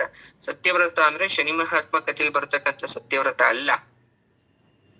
ಈ ಶರೀರವನ್ನ ಕಾಪಾಡ್ಕೊಳ್ಳೋದು ಒಂದು ಸತ್ಯವ್ರತ. ತಾಯಿ, ನಿನ್ನ ಪೂಜಿಸ್ಲಿಕ್ಕೆ, ನಾನ್ ನಿನ್ಗೆ ಏನಾದ್ರೂ ಅರ್ಪಣೆ ಮಾಡ್ಲಿಕ್ಕೆ ಈ ಶರೀರ ಆರೋಗ್ಯವಾಗಿರ್ಬೇಕು. ನಾನು ಆರೋಗ್ಯವಾಗಿದ್ರೆ ಮಾತ್ರ ನೀನ್ ಆರಾಧನೆ ಮಾಡಕ್ ಸಾಧ್ಯ.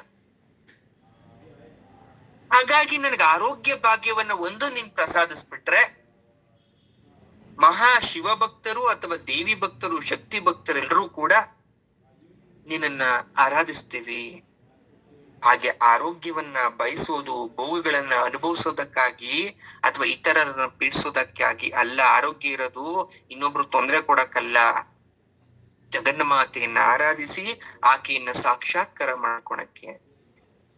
ಮಾನವ ಶರೀರವನ್ನ ಮೀರಿದ ಸಾಧನೆ ಬೇರೊಂದಿಲ್ಲ ಅಂತಾರೆ. ಮೊದಲು ನಮ್ ಬಾಡಿ ಮೇಲೆ ನಮ್ಗೆ ಕಂಟ್ರೋಲ್ ಇರ್ಬೇಕು. ಆ ಶರೀರಕ್ಕೆ ಅಗತ್ಯವಾಗಿದ್ದಂತಹ ಆಹಾರ ವಸ್ತುಗಳನ್ನ ನಿಯಮಿತವಾಗಿ ದೇಹ ಕೊಡ್ತಾ ಇರ್ಬೇಕು. ಉಳಿದೆಲ್ಲ ನೀವೇನೇನ್ ತಿಂತೀರೋ ಅದೆಲ್ಲ ಭೋಗಲಾಸತ್ವ. ನಮ್ಗೇನೋ ಖುಷಿಯಿಂದ ಅಥವಾ ರುಚಿಯಿಂದ ತಗೊಂತಾ ಇದೀವಿ ಅಷ್ಟೇ. ಸತ್ಯವ್ರತಗಳು ಎಷ್ಟೇ ಇದ್ರೂ ಕೂಡ ದೇಹಕ್ಕೆ ಸತ್ಯವ್ರತ ಹಾಗೂ ಪೂಜೆ ಸತ್ಯವ್ರತನೇ ದೊಡ್ಡದು. ದೇಹ ಚೆನ್ನಾಗಿಟ್ಕೊಳ್ಳಿ, ಮನೆ ಶುದ್ಧಿಯಾಗಿ ಇಟ್ಕೊಳ್ಳಿ, ಪೂಜೆ ಚೆನ್ನಾಗಿ ಮಾಡಿ, ಸಾಕು, ಅಷ್ಟೇ ಸಾಕು. ಆಮೇಲೆ ನಮ್ ನಿತ್ಯ ರುಟೀನ್ಸ್ ಏನಿರುತ್ತೆ, ಕೆಲ್ಸ ಮಾಡ್ಬೇಕಾ, ಕೆಲ್ಸಕ್ಕೆ ಹೋಗಿ ಕೆಲ್ಸ ಮಾಡಿ, ಮನೇಲಿ ಅಡಿಗೆ, ಮಕ್ಳು ನೋಡ್ಕೊಳೋದು, ನಿತ್ಯ ಸಂಸಾರ ಬಿದ್ದೇ ಇರುತ್ತೆ. ಸ್ವಲ್ಪ ಮಟ್ಟಿಗೆ ನಮ್ಗೆ ಸಾಧ್ಯ ಆಗುತ್ತೆ ನಮ್ಗೆ ಸತ್ಯವ್ರತ ಮಾಡೋದ್ರಿಂದ ಅನ್ನೋದನ್ನ ಅರ್ಥ ಮಾಡ್ಕೋಬೇಕು. ಸತ್ಯ ರೂಪ ಅಂದ್ರೆ ಸರ್ವ ಸೃಷ್ಟಿಗೂ ಆಧಾರ ಸತ್ಯಳಾಗಿರ್ತಕ್ಕಂಥವಳು ತಾಯಿ ಅನ್ನೋದನ್ನ ನಾವು ಅರ್ಥ ಮಾಡ್ಕೋಬೇಕು. ತಾಯಿ ಇದ್ದಾಳೆ. ಭೂಮಿ ನೀರಲ್ಲಿ ಮುಳುಗು ಹೋಗದೆ ಇದೆ ಅಂದ್ರೆ ಏನರ್ಥ? ಭೂಮಿ ತಳಭಾಗದಲ್ಲಿ ಜಲರಾಶಿ ಇದೆ ಅನ್ನೋದನ್ನ ನೀವು ಅರ್ಥ ಮಾಡ್ಕೋಬೇಕು. ಭೂಮಿ ಕೆಳಗಡೆ ನೀರಿದೆ, ಹಾಗಾದ್ರೆ ನೀರ್ ಬರುತ್ತೆ. ಹಾಗಾದ್ರೆ ಯಾವ್ದ್ರ ಮೇಲೆ ಭೂಮಿ ನಿಂತಿದೆ? ಅದ್ ಯಾಕೆ ಕುಸ್ತೋಗ್ತಾ ಇಲ್ಲ? ಪೂರ್ತಿ ಭೂಮಿ ಯಾಕೆ ಕುಸ್ತೋಗ್ತಾ ಇಲ್ಲ? ನೀರಿನ ಮೇಲೆ ಭೂಮಿ ತೇಲ್ತಾ ಇದೆ ಅಂದ್ರೆ ಅದು ಸತ್ಯ ಅನ್ನೋದಾದ್ರೆ, ತಾಯಿ ಕೂಡ ಹಾಗೆ ಇದ್ದಾಳೆ ಅನ್ನೋದು ಸತ್ಯ. ಸಪ್ತ ಸಮುದ್ರ ಒಂದೇ ಸಲ ಏನಾದ್ರೂ ಉಕ್ಕಿ ಎರೆದು ಬಿಟ್ರೆ, ಆಕಾಶ ಏನಾದ್ರು ಸಿಡಿದು ಭೂಮಿಗೆ ಅಪ್ಪಳಿಸ್ಬಿಟ್ರೆ ಏನಾಗ್ಬೋದು ಭೂಮಿ ಕತೆ? ಸತ್ಯದ ಮಹಿಮೆಯಿಂದ ಇದೆಲ್ಲ ಉಳಿತಾ ಇರೋದು. ಚರಾಚರ ಜಗತ್ತಿಗೆ ಆಧಾರ ಸತ್ಯ ಜಗನ್ಮಾತೆಯಾದಂತಹ ಸತ್ಯರೂಪ ಸ್ವರೂಪಿಣಿಯಾದಂತಹ ಆ ತಾಯಿ. ಸರ್ವಾಂತರ ಯಾಮಿನಿ ಆಕೆ. ಅಣುವಿನಿಂದ ಹಿಡಿದು ಬ್ರಹ್ಮಾಂಡ ತನಕ, ಇರುವೆಯಿಂದ ಹಿಡಿದು ಬ್ರಹ್ಮನ್ ತನಕ ಎಲ್ಲರಲ್ಲೂ ಆಕೆ ಇದ್ದಾಳೆ. ಅದಕ್ಕೆ ಆಕೆಯನ್ನು ಸತಿ ಅಂತ ಕರೀತಾರೆ. ದಕ್ಷನ ಮಗಳು, ಈಶ್ವರನ ಪತ್ನಿ. ಆಹುತಿಯಾಗಿ ಯಾವ ರೀತಿ ಆಯ್ತು ಅಂತ ನಿಮ್ಮೆಲ್ರಿಗೂ ಆ ಕಥೆ ಗೊತ್ತೇ ಇದೆ. ಶಕ್ತಿ ಪೀಠಗಳಾಗಿದ್ದು ಕೂಡ ನಿಮ್ಗೆ ಗೊತ್ತೇ ಇದೆ. ಶಿವನ ಪತ್ನಿಯಾದಂತಹ ಶಿವಾನಿಯ ಆ ಜಗನ್ಮಾತೆಯೇ ಸತಿ. ಕಾಳಿ, ತಾರ, ಚಿನ್ನಮಸ್ತಕ ಅಂತಕ್ಕಂಥ ಕಳೆ ಬರದಲ್ಲಿ ಕಂಡ ದೇವತಾ ಶಕ್ತಿ ಸ್ವರೂಪಿಣಿಗಳು ಉದ್ಭವ ಆಗ್ತವೆ ತಾಯಿ ದೇಹದಲ್ಲಿ. ಭಗವತಿ ಲಲಿತಾಂಬೆ ಕಣ್ಣಿಗೆ ಕಾಣಿಸ್ತಾಳೆ, ಕಣ್ಣಿಗೆ ಕಾಣಿಸ್ತೆ ಕೂಡ ಇರ್ತಾಳೆ. ಸಂಕಲ್ಪ ಮಾಡ್ಕೋಬೇಕಷ್ಟೇ, ನಮ್ದು ಒಳ್ಳೇದಾಗಿದ್ರೆ ನಮ್ದು ಬೈಕೆ, ಅದನ್ನ ಆಕೆ ಪೂರೈಸ್ತಾಳೆ ತಾಯಿ. ಭಗವತಿ ಲಲಿತಾಂಬೆ ಪರಬ್ರಹ್ಮನ ಪತ್ನಿ ರೂಪದಿಂದ ತೋರಿಸ್ಕೊಂಡು ಬ್ರಹ್ಮಾಣಿ ಅಂತ ಅನಿಸ್ಕೊಂತಾಳೆ. ಒಮ್ಮೆ ಒಂದು ಕತೆ. ಮತ್ತೆ ಬ್ರಹ್ಮ ಧ್ಯಾನ ಮಾಡ್ತಾ ಇರ್ಬೇಕಾದ್ರೆ, ಧ್ಯಾನ ಸ್ಥಿತಿಯಲ್ಲಿ ಕೂತ್ಕೋಬೇಕಾದ್ರೆ, ಮೆಡಿಟೇಷನ್ ಮಾಡ್ತಾ ಇರ್ಬೇಕಾದ್ರೆ ಅವನ ದೇಹವನ್ನ ಭೇದಿಸ್ಕೊಂಡು ಅರ್ಧ ಸ್ತ್ರೀ ರೂಪ, ಇನ್ನರ್ಧ ಪುರುಷ ರೂಪ ಉಳ್ತಕ್ಕಂಥ ಒಂದು ಆಕೃತಿ ಎದುರುಗಡೆ ಬರುತ್ತೆ ಬ್ರಹ್ಮನ್ ಮುಂದೆ. ಅದು ಕ್ರಿಯೇಟ್ ಆಗತ್ತೆ, ಆವಿರ್ಭವಿಸುತ್ತೆ. ಆ ಸ್ತ್ರೀ ರೂಪದಿಂದ ಸರಸ್ವತಿ, ಸಾವಿತ್ರಿ, ಗಾಯತ್ರಿಯರು ಉದ್ಭವ ಆಗ್ತಾರೆ. ಅದು ಬ್ರಹ್ಮನ ಸ್ತ್ರೀ ರೂಪ, ಬ್ರಹ್ಮಾಣಿಯು ಅಂತ ಕರಿತೀವಿ. ಲಲಿತಾಂಬೆ ದೇವಿ ಬ್ರಹ್ಮಜನ್ನಿ ಅಂದ್ರೆ ಬ್ರಹ್ಮಜ್ಞಾನಕ್ಕೆ ಜನ್ಮ ಕೊಟ್ಟವಳು ಅಂತ, ಬ್ರಹ್ಮನ ಜ್ಞಾನ ಕೊಟ್ಟವಳು, ಬ್ರಹ್ಮಾನಂದವನ್ನ ನೀಡ್ತಕ್ಕಂಥವಳು ಅಂತ ಅರ್ಥ. ಪಶು, ಪಕ್ಷಿ, ಕ್ರಿಮಿ, ಕೀಟಾದಿ ನಾನಾ ರೂಪಗಳಿಂದ ಕಾಣಿಸೋಳು ಅಂತ ಅರ್ಥ. ಜ್ಞಾನಿಗಳಿಂದ ಆರಾಧಿಸಲ್ಪಡುವಳು ಅಂತ ಅರ್ಥ. ಅದನ್ನೇ ಪರಮಾತ್ಮ ಹೇಳಿದ್ದು ಗೀತೆಯಲ್ಲಿ 7ನೇ ಅಧ್ಯಾಯ, ಚತುರ್ವಿಧ ಭಜಂತೆ ಮಾಂ ಜನಾ ಸುಕೃತಿನೋ ಅರ್ಜುನ ಆರ್ತೋ ಜಿಜ್ಞಾಸುಹು ಅರ್ಥಾರ್ಥಿ ಜ್ಞಾನಿ ಚ ಭರತರ್ಷಭ. 7ನೇ ಅಧ್ಯಾಯ 14ನೇ ಶ್ಲೋಕದಲ್ಲಿ ಹೇಳ್ತಾನೆ, ಎಲೆ ಅರ್ಜುನ, ಉತ್ತಮ ಕಾರ್ಯ ಮಾಡ್ತಕ್ಕಂಥ ಅರ್ಥಾರ್ಥಿ, ಜಿಜ್ಞಾಸು ಅಥವಾ ಜ್ಞಾನಿ, ನಿಷ್ಕಾಮಿ ಎಲ್ರು ನನ್ನನ್ನ ಪೂಜೆ ಮಾಡ್ತಾರೆ. ಪ್ರಸವಿತ್ರಿ ಅಂದ್ರೆ ಸೃಷ್ಟಿ ತಾಯಿ, ದೇವಿ ಆಗಿರ್ತಕ್ಕಂಥ ತಾಯಿ, ಅವಳು ಪ್ರಚಂಡವಾದ ಆಜ್ಞೆ ಕೊಡ್ತಾಳೆ. ಅವಳ ಅಪ್ಪಣೆ ಇಲ್ಲದೆ ಒಂದು ಹುಲ್ಲು ಕಡ್ಡಿ ಕೂಡ ಅಲ್ಲಾಡಕ್ ಆಗಲ್ಲ. ಅವಳು ವಿಶ್ವಕ್ಕೆ ಆಧಾರಳಾಗಿರ್ತಕ್ಕಂಥವಳು. ಇಲ್ಲಿ ಪ್ರತಿಯೊಂದು ವಸ್ತುವಲ್ಲೂ ದೇವಿ ಸ್ವರೂಪ ಇದೆ ಅಂತ ಅದ ಅರ್ಥ ವ್ಯಾಖ್ಯಾನ ಕೊಡ್ತಾಳೆ. ಅವನ್ನ ವ್ಯಾಖ್ಯಾನವನ್ನ ನೀಡ್ತಾರೆ. ಕೀರ್ತಿ ಬೇರೆ, ಪ್ರತಿಷ್ಠೆ ಬೇರೆ. ಕೀರ್ತಿ 2 ರೀತಿ ಇರುತ್ತೆ. ಒಂದು ಕೀರ್ತಿ, ಇನ್ನೊಂದು ಅಪಕೀರ್ತಿ. ಕೀರ್ತಿ ಬಂದ ಮಾತ್ರಕ್ಕೆ ನಾವ್ ಚೆನ್ನಾಗಿದ್ದೀವಿ ಅಂತಲ್ಲ, ಜೊತೆಗೆ ಅಪಕೀರ್ತಿ ಬರುತ್ತೆ. ಎಕ್ಸಾಂಪಲ್, ನಾನೀಗ ಏನೋ ಒಂದು ಪಾಠ ಮಾಡ್ತಾ ಇದ್ದೀನಿ, ಏನೋ ಒಂದು ಕೆಲವೊಂದಷ್ಟು ಅದ್ರ ಬಗ್ಗೆ ಅರ್ಥ ಹೇಳೋ ಪ್ರಯತ್ನ ಪಡ್ತಾ ಇದ್ದೀನಿ. ಇರೋ 10 ಜನದಲ್ಲಿ 9 ಜನ ಅಥವಾ 8 ಜನ ಚೆನ್ನಾಗಿ ಹೇಳ್ತಾರ, ಪರವಾಗಿಲ್ಲ ಅಂದ್ರೆ ಇನ್ನಿಬ್ರು ಏನ್ ಹೇಳದ್ ದೊಡ್ಡ ಮಹಾ, ಇವ್ರಿಗಿಂತ ಇನ್ನೊಬ್ರು ಇದಾರೆ, ಅವ್ರು ಎಷ್ಟ್ ಚೆನ್ನಾಗಿ ಹೇಳ್ತಾರೆ ಗೊತ್ತಾ, ಅವ್ರದ್ ಕೇಳ್ಬೇಕು, ಇವ್ರು ಅವ್ರ ಮುಂದೆ ಏನೂ ಇಲ್ಲ ಅಂತಾರೆ. ಕೀರ್ತಿ ಜೊತೆ ಅಪಕೀರ್ತಿ ಬರುತ್ತೆ. ಅವಮಾನ ಸನ್ಮಾನ 2 ಜೋಡಿ. ಎಲ್ರನ್ನೂ ಮೆಚ್ಚಕ್ ಆಗಲ್ಲ, ಎಲ್ರ ಮನಸ್ಸನ್ನ ತಲುಪಕ್ಕಾಗಲ್ಲ. ಅದಕ್ಕೆ ಹೇಳ್ತಾರೆ ದಾಸರು, ನಿನ್ನಂತೆ ನಾನಲ್ಲ ಕಣೋ, ನಿನ್ನಂತೆ ಎಲ್ಲರ ಕಾಯುವವ ನಾನಲ್ಲ, ನಿನ್ನಂತೆ ಎಲ್ಲರೂ ಪೂಜಿಸುವವನ ನಾನಲ್ಲ. ತೆಗಳುವರು, ಹೊಗಳುವರು, ಒಡೆಯುವರು, ಬೈಯುವರು, ಗೊಣಗುವರು, ಮಿಸುಕಾಡುವರು, ಎಲ್ಲರನ್ನು ಮೆಚ್ಚಿಸಲು ನಾ ಭಗವಂತನಲ್ಲ ಅಂತ. ಎಲ್ರನ್ನು ಮೆಚ್ಚಕ್ಕಾಗಲ್ಲ. ಅದಕ್ಕೆ ಜೀವನದಲ್ಲಿ ಅವ್ರು ಬೈದ್ರು, ಇವ್ರು ಬೈದ್ರು, ಅವ್ರು ಹಾಗಂದ್ರು, ಇವ್ರು ಹೀಗಂದ್ರು, ಅವ್ರಿಗೆ ನನ್ನ ಮುಖ ಕಂಡ್ರೆ ಆಗಲ್ಲ. ಯಾಕೋ ಇತ್ತೀಚಿಗೆ ನನ್ ಮೇಲೆ ತುಂಬಾ ದ್ವೇಷ ಕಾರ್ತಾ ಇದ್ದಾರೆ ಅಂದ್ರೆ ಅದನ್ನೇ ಮನ್ಸ್ಕಾಕೊಂಡು ಅಳ್ತಿರಲ್ಲ, ಅದು ಅಪ್ರಯೋಜನ ಅಥವಾ ಅಪ್ರಯೋಜಕವಾದಂತಹ ನಿಮ್ಮ ನಡೆ. ಎಲ್ರನ್ನು ಮೆಚ್ಚಕ್ ಆಗಲ್ಲ. ನೀವು ಸಾಮಾನ್ಯವಾದ ಮನುಷ್ಯರು, ನಾವು ಎಲ್ರೂ ಮೆಚ್ಚಕ್ ಆಗತ್ತ ಜಗತ್ತಲ್ಲಿ? ಎಲ್ಲ ಕೆಲ್ಸ ಮಾಡಕ್ ಆಗತ್ತಾ? ಎಲ್ಲಾ ರೀತಿ ಒಂದೇ ರೀತಿ ಇರಕ್ ಆಗತ್ತಾ? ಹಾಗಾಗಿ ನಮಗ್ ಯಾರು ಹಾಗಲ್ವೋ ಅವ್ರ ಮೇಲೆ ದ್ವೇಷ ಮಾಡೋ ಬದಲು ನಮಗ್ ನಾವು ಸುಮ್ನೆ ಇರ್ಬೇಕು. ಪರಮಾತ್ಮ ಮೆಚ್ಚಿದ್ರೆ ಸಾಕು, ಆ ತಾಯಿ ಮೆಚ್ಚಿದ್ರೆ ಸಾಕು. ಪರರ ಹಂಗು ನಮಗೆ ಯಾಕೆ, ಪರರ ಚಿಂತೆ ನಮಗೆ ಯಾಕೆ? ಅದು ಸ್ವಂತದವರೇ ಆಗಿದ್ರು ಕೂಡ ಅಷ್ಟೇ. ಆ ಸತ್ಯ ಅರ್ಥ ಮಾಡ್ಕೋಬೇಕು ನೀವೆಲ್ರೂ ಕೂಡ. ಶ್ರೀಚಕ್ರದಲ್ಲಿ ಭೂಪುರದಲ್ಲಿ 4 ದ್ವಾರ ಇರುತ್ತೆ, ಹೇಳಿದೀನಿ, 4 ಬಾಗ್ಲು ಪ್ರವೇಶ ಮಾಡಕ್ಕೆ. ಆ ಚಕ್ರದಲ್ಲಿ ಪ್ರಕಟ ಯೋಗಿನಿಗಳಿರ್ತಾರೆ, ಎಲ್ಲ ಬಾಗ್ಲಲ್ಲೂ ಯೋಗಿನಿಗಳಿರ್ತಾರೆ ಅಂತ ಕೂಡ ಹೇಳಿದ್ದೆ. ಅದಕ್ಕೆ ಪ್ರಕಟಾಕೃತಿ ಅಂದ್ರೆ ಸಮಸ್ತ ಜೀವರಾಶಿಯಲ್ಲೂ ಕೂಡ ಪ್ರಕಟಾಕೃತಿಯಲ್ಲಿ ತಾಯಿ ಜೀವ ಎದ್ದೇ ಇರುತ್ತೆ ಅನ್ನೋದನ್ನ ಅವ್ರು ಹೇಳ್ತಾರೆ. ಪ್ರಚಂಡ ಅಂದ್ರೆ ಚಂಡಿ ಚಂಡಿಕಾ ಅಂತಕ್ಕಂಥ ನಾಮದ ಜೊತೆ ತಾಯಿ ರೌದ್ರಾವತಾರವನ್ನ ತಾಳಿ ಕಪಾಲ ಮಾಲಧಾರಣೆಯಾಗಿ ರಾಕ್ಷಸರ ಚರ್ಮ ವಸನವನ್ನ ತಾಯಿ ಕುತ್ತಿಗೆಗೆ ಹಾಕೊಂಡಿರೋದ್ರಿಂದ ಪ್ರಚಂಡಳು ಅಂತ ಕೂಡ ಕರೀತಾರೆ. ಮುಂದೆ ಆಕೆಯನ್ನ ಪ್ರಾಣೇಶ್ವರಿ, ನಾನು ಅದ್ರ ಬಗ್ಗೆ ಹೇಳೋದೇ ಬೇಡ. ನಮ್ಗೆ ನಿಮ್ಗೆ ಎಲ್ರಿಗೂ ಪ್ರಾಣ ಕೊಟ್ಟಂತಹ ಜಗನ್ಮಾತೆ ಆಕೆ. ಸರ್ವ ಜೀವ ಕೋಟಿಗಳಲ್ಲಿ ಶ್ವಾಸ ರೂಪದಲ್ಲಿ ತಾಯಿ ಇದ್ದಾಳೆ, ಉಸಿರಾಡ್ತಾ ಇದ್ದೀವಿ ನಾವು. ಬ್ರಹ್ಮ ವಿಷ್ಣು ಮಹೇಶ್ವರರಿಗೂ ಕೂಡ, ಪ್ರೇತಗಳಿಗೂ ಕೂಡ, ಎಲ್ರಿಗೂ ಕೂಡ ಶಕ್ತಿ ಚೈತನ್ಯವನ್ನ ನೀಡತಕ್ಕಂತ ತಾಯಿ ಆ ತಾಯಿ ಕೊಟ್ಟಿದ್ದಾಳೆ. ನಿಮ್ಗೆಲ್ಲ ಹೇಳ್ತಾ ಇರ್ತೀನಿ, ಮತ್ತೆ ಮತ್ತೆ ಹೇಳ್ತಾ ಇರ್ತೀನಿ, ಪ್ರಾಣ ಅನ್ನೋದು 7 ಬಗೆ. ಪ್ರಾಣ, ಅಪಾನ, ವ್ಯಾನ, ಉದಾನ, ಸಮಾನ ಅಂತಕ್ಕಂಥ 5 ವಾಯುಗಳಿರುತ್ತೆ. 5 ಪ್ರಾಣ. ಅದು ನಾವು ಪಂಚಪ್ರಾಣ ಅಂತ ಕರಿತೀವಿ. ನೀವು ನನ್ ಪ್ರಾಣ, ನೀವು ನನ್ ಜೀವ ಅಂತ ಕರಿತೀರಲ್ಲ, ಅದ್ರ ಅರ್ಥ ಯಾವುದದು? ನಿಮ್ಮ ಪಂಚಪ್ರಾಣಗಳು ಅಂದ್ರೆ ಒಂದು ಪ್ರಾಣ, ಒಂದು ಅಪಾನ, ಒಂದು ವ್ಯಾನ, ಒಂದು ಉದಾನ, ಸಮಾನ. ಈ 5 ವಾಯು, 5 ರೀತಿ ಗಾಳಿ ಇರುತ್ತೆ. ಇನ್ ಸರ್ ಸಪ್ತ ಅಂದ್ರಲ್ಲ ಸರ್, ಅಂದ್ರೆ 7 ಅಂದ್ರೆ 2 ಸೇರ್ಸ್ಕೊಂಡ್ಬಿಡ್ಬೇಕು ಅದ್ರ ಜೊತೆಗೆ ನಾವು ಎಕ್ಸ್ಟ್ರಾ. ಒಂದು ಧನಂಜಯ, ಇನ್ನೊಂದು ಕುಹು. ಸರ್ ಕೇಳೇ ಇರ್ಲಿಲ್ವಲ್ಲ ಸರ್, ಕೋಗಿಲೆ ಕುಹು ಅನ್ನುತ್ತಲ್ಲ.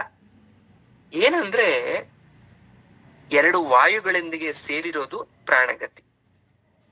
ಯಾವುದೇ ವಾಯು ಕೂಡ ಮಾಡ್ಲಿಲ್ಲ ಅಂದ್ರೆ ನಾವು ಬದುಕಲ್ಲ ಅನ್ನೋದು ಗೊತ್ತಿರ್ಲಿ. ಇನ್ನೂ 3 ಇದೆ, ಅದ್ರ ಲೆಕ್ಕಕ್ಕೆ ತಗೊಂಡ್ರೆ 10 ಆಯ್ತು, ಹೋಗ್ಲಿ ಟೋಟಲ್. ಒಂದು ನಾಗ, ಕುರುಕುರ, ಸೀನಿವಾಲಿ ಅಥವಾ ಸಿನಿವಾಲಿ ಅಂತ ಕೂಡ ಕರೀತಾರೆ. ಇದೆಲ್ಲ 10 ವಾಯು ಅಥವಾ ಪಂಚವಾಯುನೋ ಸಪ್ತವಾಯುನೋ ಎಲ್ಲ ಕೊಟ್ಟಂತಹ ತಾಯಿ ದೇವಿ ಪ್ರಾಣದಾತ್ರಿ. ಪ್ರಾಣದಾತ್ರಿ. ಪಂಚಾಶತ್ ಪೀಠ ರೂಪಿಣಿ ಅಂತ ಕರಿತೀವಿ. ಅಕಾರಾದಿ ಕ್ಷಕಾರ ಅಂತ ಅಕ್ಷರಗಳು 51. ಆ ಇಂದ ಕ್ಷ ತನಕ 51 ಅಕ್ಷರ. ಈ ಊರು ಎಲ್ಲ ಹೇಳ್ಕೊಂಬಿಡಿ. ವರ್ಗೀಯ ವ್ಯಂಜನ, ಅವರ್ಗೀಯ ವ್ಯಂಜನ, ಯೋಗವಾಹಕ ಎಲ್ಲ ಸೇರ್ಸ್ಕೊಂಡ್ ಲೆಕ್ಕ ಹಾಕ್ಬಿಟ್ರೆ 51. 49 ಅಷ್ಟೇ ಅಲ್ವಾ ಸರ್? ಕ್ಷತ್ರ ಜ್ಞಾನ ಸೇರ್ಕೊಂಡ್ಬಿಡಿ ಸರ್, 52 ಆಗತ್ತಿಲ್ಲ, 51. ಜಾಸ್ತಿ ಸೇರ್ಸ್ಕೊಳಲ್ಲ ನಾವು. ಆದ್ರೆ ಸಂಸ್ಕೃತದಲ್ಲಿರೋದು 50 ಅಕ್ಷರ. ಮಂತ್ರಾಕ್ಷರದಲ್ಲಿ ಕ್ಷಕಾರವನ್ನು ಕೂಡ ಸೇರ್ಸ್ಕೊಂಡ್ಬಿಟ್ಟು ಒಂದು ಬೀಜಾಕ್ಷರಿವನ್ನ ಮಾಡ್ಕೊಂಡು 51 ಅಂತೀವಿ. ಇದು ಯಾಕೆ ಪಂಚಾಶತ್ಪೀಠ ರೂಪಿಣಿ ಅಂದ್ರೆ, ದತೀದೇವಿ ಶರೀರ ಖಂಡಗಳು ಬಿದ್ದ ಕಡೆ ಪವಿತ್ರ ಪ್ರದೇಶ ಆಗಿದೆ. ಆ ಶಕ್ತಿ ಪೀಠಸ್ಥ ದೇವತಾ ಸ್ವರೂಪಿಣಿ ಆದಂತಹ ಶ್ರೀಮಾತೆಯನ್ನ ಪೀಠ ರೂಪಿಣಿ ಅಂದ್ರೆ ಆ ಬಿದ್ದಂತಹ ಭಾಗಗಳೆಲ್ಲ ಕೂಡ ಅವಳ ಒಂದು ಶಕ್ತಿಪೀಠ ಉದ್ಭವವಾಗಿದೆ ಅನ್ನೋ ದೃಷ್ಟಿಯಿಂದ ಅವರು ಈ ರೀತಿಯಾಗಿ ಕರೀತಾ ಇದ್ದಾರೆ. ಏನಂತ ಕರೀತಾ ಇದ್ದಾರೆ? ಪಂಚ ಶಕ್ತಿಪೀಠ ರೂಪಿಣಿ ಅಂತ ಕರೀತಾ ಇದ್ದಾರೆ. ಅರ್ಥ ಆಯ್ತಾ? 50 ದೇವಿ ಪೀಠಗಳು ಅಧಿಷ್ಠಾತ್ರಿ ಅಂತ ಹೇಳ್ತಾರೆ. ಕೆಲವೊಬ್ಬರು ಏಕ ಪಂಚಾಶತ್ 51 ಕೂಡ ಅಂತ ಹೇಳ್ತಾರೆ, ಒಬ್ಬೊಬ್ಬರು ಒಂದೊಂದ್ ರೀತಿ ಹೇಳ್ತಾರೆ. ಒಟ್ನಲ್ಲಿ ಇದನ್ನೆಲ್ಲ ನಾವ್ ಏನಂತ ಕರಿತೀವಿ ಅಂದ್ರೆ, ಒಂದು ಪದದಿಂದ ಕರಿತೀವಿ. ಪದ ಏನ್ ಗೊತ್ತಾ? ಪ್ರಾಗ್ ಜ್ಯೋತಿಷ ಅಂತ ಕರಿತೀವಿ.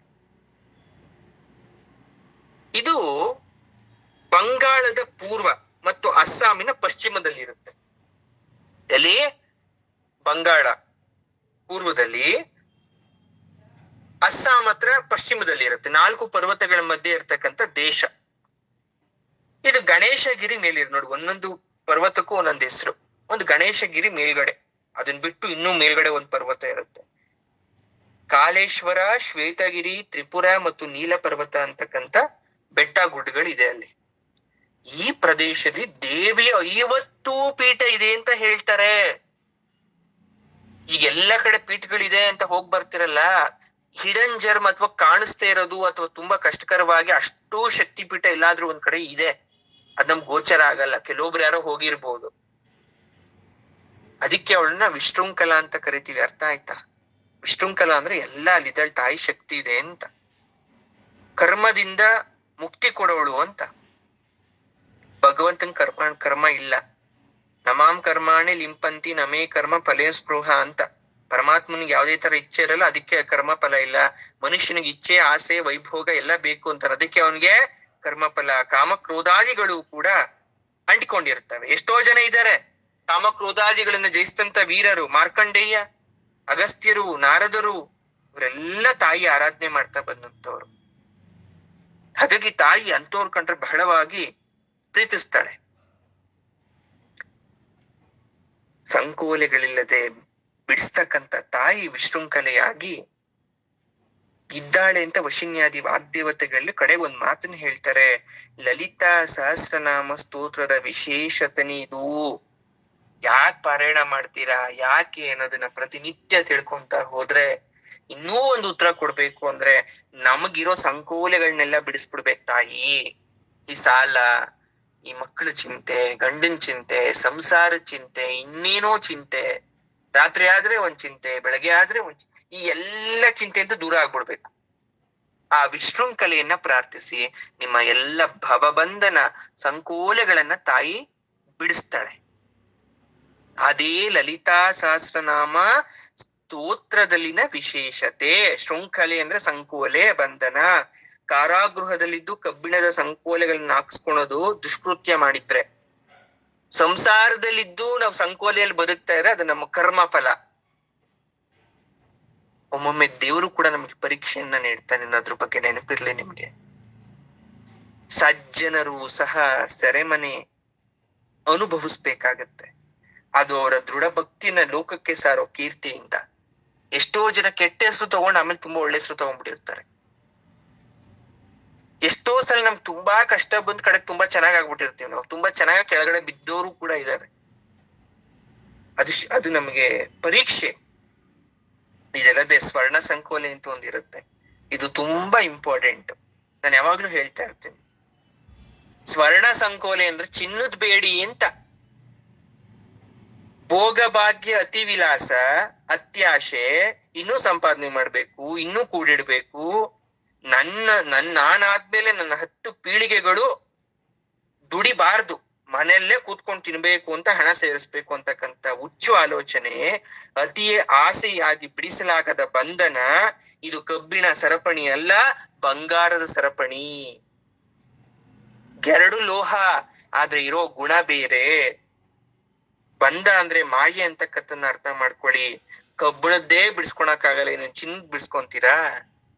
ಅಂತವ್ರಿಗೆ ಬೇಗ ಕಾಯಿಲೆ ಬರುತ್ತೆ, ಅಥವಾ ಬೇಗ ಆಯುಷ್ಯ ತೀರೋಗ್ಬಿಡುತ್ತೆ. ವಿವಿಕ್ತಸ್ಥ ಅಂತೀರಿ.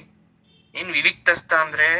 ನಿರ್ಜನವಾದ, ಏಕಾಂತವಾದ, ಪವಿತ್ರವಾದ ಪ್ರದೇಶವನ್ನ ವಿವಿಕ್ತ ಅಂತ ಕರೀತಾರೆ. ತುಂಬಾ ಎಲ್ರಿಗೂ ಒಂದು ಆಸೆ ಇರುತ್ತೆ, ಯಾರು ಜನ ಇರಬಾರ್ದು, ಒಂದು ಎಲ್ಲೂ ಓಡಾಡ್ಬಾರ್ದು, ಅಂತ ಕಡೆ ಹೋಗಿ ಸುಮ್ಮನೆ ಇದ್ಬಿಡ್ಬೇಕು ಒಬ್ರೆ.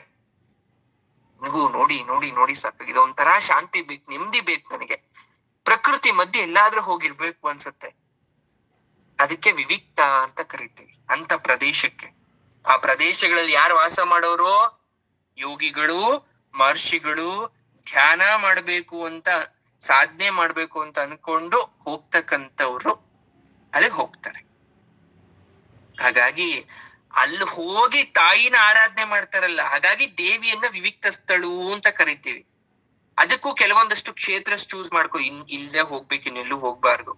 ಸಮುದ್ರ ತೀರಕ್ಕೆ ಹೋಗ್ಬೇಕು, ಪರ್ವತ ಪ್ರಾಂತ್ಯ, ಅದು ಬೆಟ್ಟ ಆಗಿರ್ಬೋದು ಅಥವಾ ಗುಹೆ ಆಗಿರ್ಬೋದು, ಅರಣ್ಯ ಆಗಿರ್ಬೋದು, ನದಿ ತೀರ, ಜಲಪಾತ, ಎಲ್ಲಾದ್ರೂ ಸರಿ. ಪ್ರಕೃತಿಯಲ್ಲಿ ಒಂದಾಗಿ ಅಂದ್ರೆ ನಮ್ಮ ಸುತ್ತಮುತ್ತ ಇರ್ತಕ್ಕಂಥ ಪಂಚಭೂತಗಳಲ್ಲಿ ನನ್ನ ವ್ಯಾನ ಅಪಾನ ಉದಾನ ಸಮಾನ ಇರ್ತಕ್ಕಂಥ ಎಲ್ಲ ಪ್ರಾಣಗಳು ಒಂದಾಗಿ ಏಕಾಂತವಾಗಿ ಮೌನನಾದ ತುಂಬಾ ಒಳ್ಳೇದದು. ತುಂಬಾ ಸೈಲೆಂಟ್ ಆಗಿರ್ಬೇಕಾದ್ರೆ ಒಂದ್ ಮ್ಯೂಸಿಕ್ ಕೇಳಿಸುತ್ತೆ ಗೊತ್ತಾ, ಒಂದ್ ಸಂಗೀತ ಕೇಳಿಸುತ್ತೆ, ಅದ್ ಎಷ್ಟ್ ಜನಕ್ಕೆ ಗೊತ್ತು? ಆ ಮೌನನಾದವನ್ನ, ಮೌನ ಬೋಧನೆಯನ್ನ ಯಾರೋ ನಿಮ್ಗೆ ಉಪದೇಶ, ಯಾರು ಮಾಡ್ತಿಲ್ಲ ಬಟ್ ನಿಮ್ಗೆ ಉಪದೇಶ ಮಾಡ್ತಿರ್ತಾರಲ್ಲ, ಅದನ್ನ ಮೌನ ಬೋಧನೆ ಅಂತ ಕರಿತೀವಿ. ಮತ್ತೆ ಆ ಸಂಸಾರ ಬಂಧನ ಬೇಡಪ್ಪ, ನನ್ಗೆ ಇಲ್ಲೇ ಇದ್ದು ಬಿಡೋಣ ಅಂತ ನಿಮ್ ಮನ್ಸು ಅವಾಗ ಹೇಳುತ್ತೆ. ಆ ಪವಿತ್ರ ಸ್ಥಳನೇ ನಮ್ಗೆ ಎಲ್ಲ ಸಂತೋಷವನ್ನ ನೀಡ್ತಾ ಇರುತ್ತೆ. ನಮ್ಮನ್ನ ಭಾವನೆಯನ್ನ ಕ್ರಿಯೇಟ್ ಮಾಡುತ್ತೆ, ಆ ಫೀಲ್ ಅನ್ನ ಕ್ರಿಯೇಟ್ ಮಾಡುತ್ತೆ. ಆ ಮಹಾಶಕ್ತಿಯಾದಂತಹ ಶ್ರೀಮಾತೆ ಆ ಪ್ರದೇಶಗಳಲ್ಲಿ ನಿರ್ಗುಣ ರೂಪದಲ್ಲಿ ಇರ್ತಾಳೆ. ಅಂದ್ರೆ ನಮ್ಮ ಕಣ್ಣು ಕಾಣಿಸಲ್ಲ ತಾಯಿ, ಆದ್ರೆ ಪ್ರತಿಯೊಂದು ಮರ ಗಿಡ ಆಕಾಶ ಮಳೆ ಹರಿಯೋ ನದಿ ನೀರು ಪ್ರತಿಯೊಂದ್ರಲ್ಲೂ ತಾಯಿ ನಿರ್ಗುಣ ರೂಪ, ಕಣ್ಣು ಕಾಣಿಸ್ತಿರೋ ರೂಪದಲ್ಲಿ ಇರ್ತಾಳೆ. ಹಾಗಾಗಿ ನಮ್ಗೆ ಆ ಶಾಂತಿ ಸಿಗ್ತಾ ಇರತ್ತೆ. ನಿರಾಕಾರ ರೂಪದಲ್ಲಿ ತಾಯಿ ಆವರಿಸಿರೋದಕ್ಕೆ ಆಕೆಯನ್ನ ವಿವಿಕ್ತ ಸ್ಥಳು ಅಂತ ಕರಿತೀವಿ. ಮತ್ಯಾವುದ್ರಲ್ಲೂ ಸಂಬಂಧವಿಲ್ಲದ ಸ್ಥಿತಿಯಲ್ಲಿ ಏಕಾಕಿನಿಯಾಗಿ ಭೂಮರೂಪ ಅಂತಕ್ಕಂಥ ನಾಮಗಳಿಂದ ಜಗನ್ಮಾತೆಯಾಗಿ ವಿವಿಕ್ತ ಸ್ಥಳಾಗಿ ನೆಲೆಸ್ಕೊಂಡು ಎಲ್ಲ ಭಕ್ತರೇ ತಾಯಿನ ಹುಡ್ಕೊಂಡು ಹೋಗ್ಬೇಕು.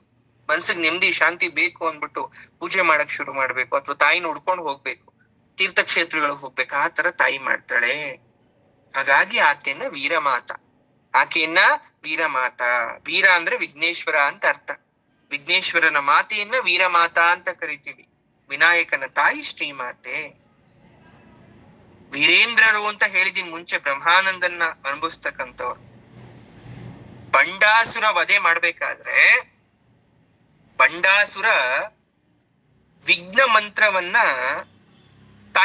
ತಾಯಿ ಮೇಲೆ ಬಿಡ್ತಾನೆ, ಒಂದು ಬಾಣವನ್ನ ಬಿಡ್ತಾನೆ. ಆ ವಿಘ್ನ ಅಂತಕ್ಕಂಥ ಬಾಣವನ್ನ, ಅಸ್ತ್ರವನ್ನ ಗಣೇಶ ನಾಶ ಮಾಡೋದಿಕ್ಕೆ ಅವನಿಗೆ ವಿಘ್ನೇಶ್ವರ ಅಂತ ಹೆಸರು ಬಂದಿತ್ತು. ವಿಘ್ನ ನಿವಾರಕ ಅಷ್ಟೇ ಗೊತ್ತು ನಿಮ್ಗೆ, ಆದ್ರೆ ಆಕ್ಚುಲ್ ವಿಘ್ನೇಶ್ವರ ಅಂತ ಕರೆಯಕ್ಕೆ ಕಾರಣ ಬಂಡಾಸುರ ಬಿಟ್ಟಂತಹ ವಿಘ್ನ ಎನ್ನುವ ಅಸ್ತ್ರವನ್ನ ಆ ವಿನಾಯಕ ನಾಶ ಮಾಡಿದ್ರಿಂದ ಆತನಿಗೆ ವಿಘ್ನೇಶ್ವರ ವೀರತ್ವ ಅಂತ ದೇವಿ ಸಂತೋಷವಾಗಿ ನಾಮವನ್ನ ಕೊಡ್ತಾಳೆ.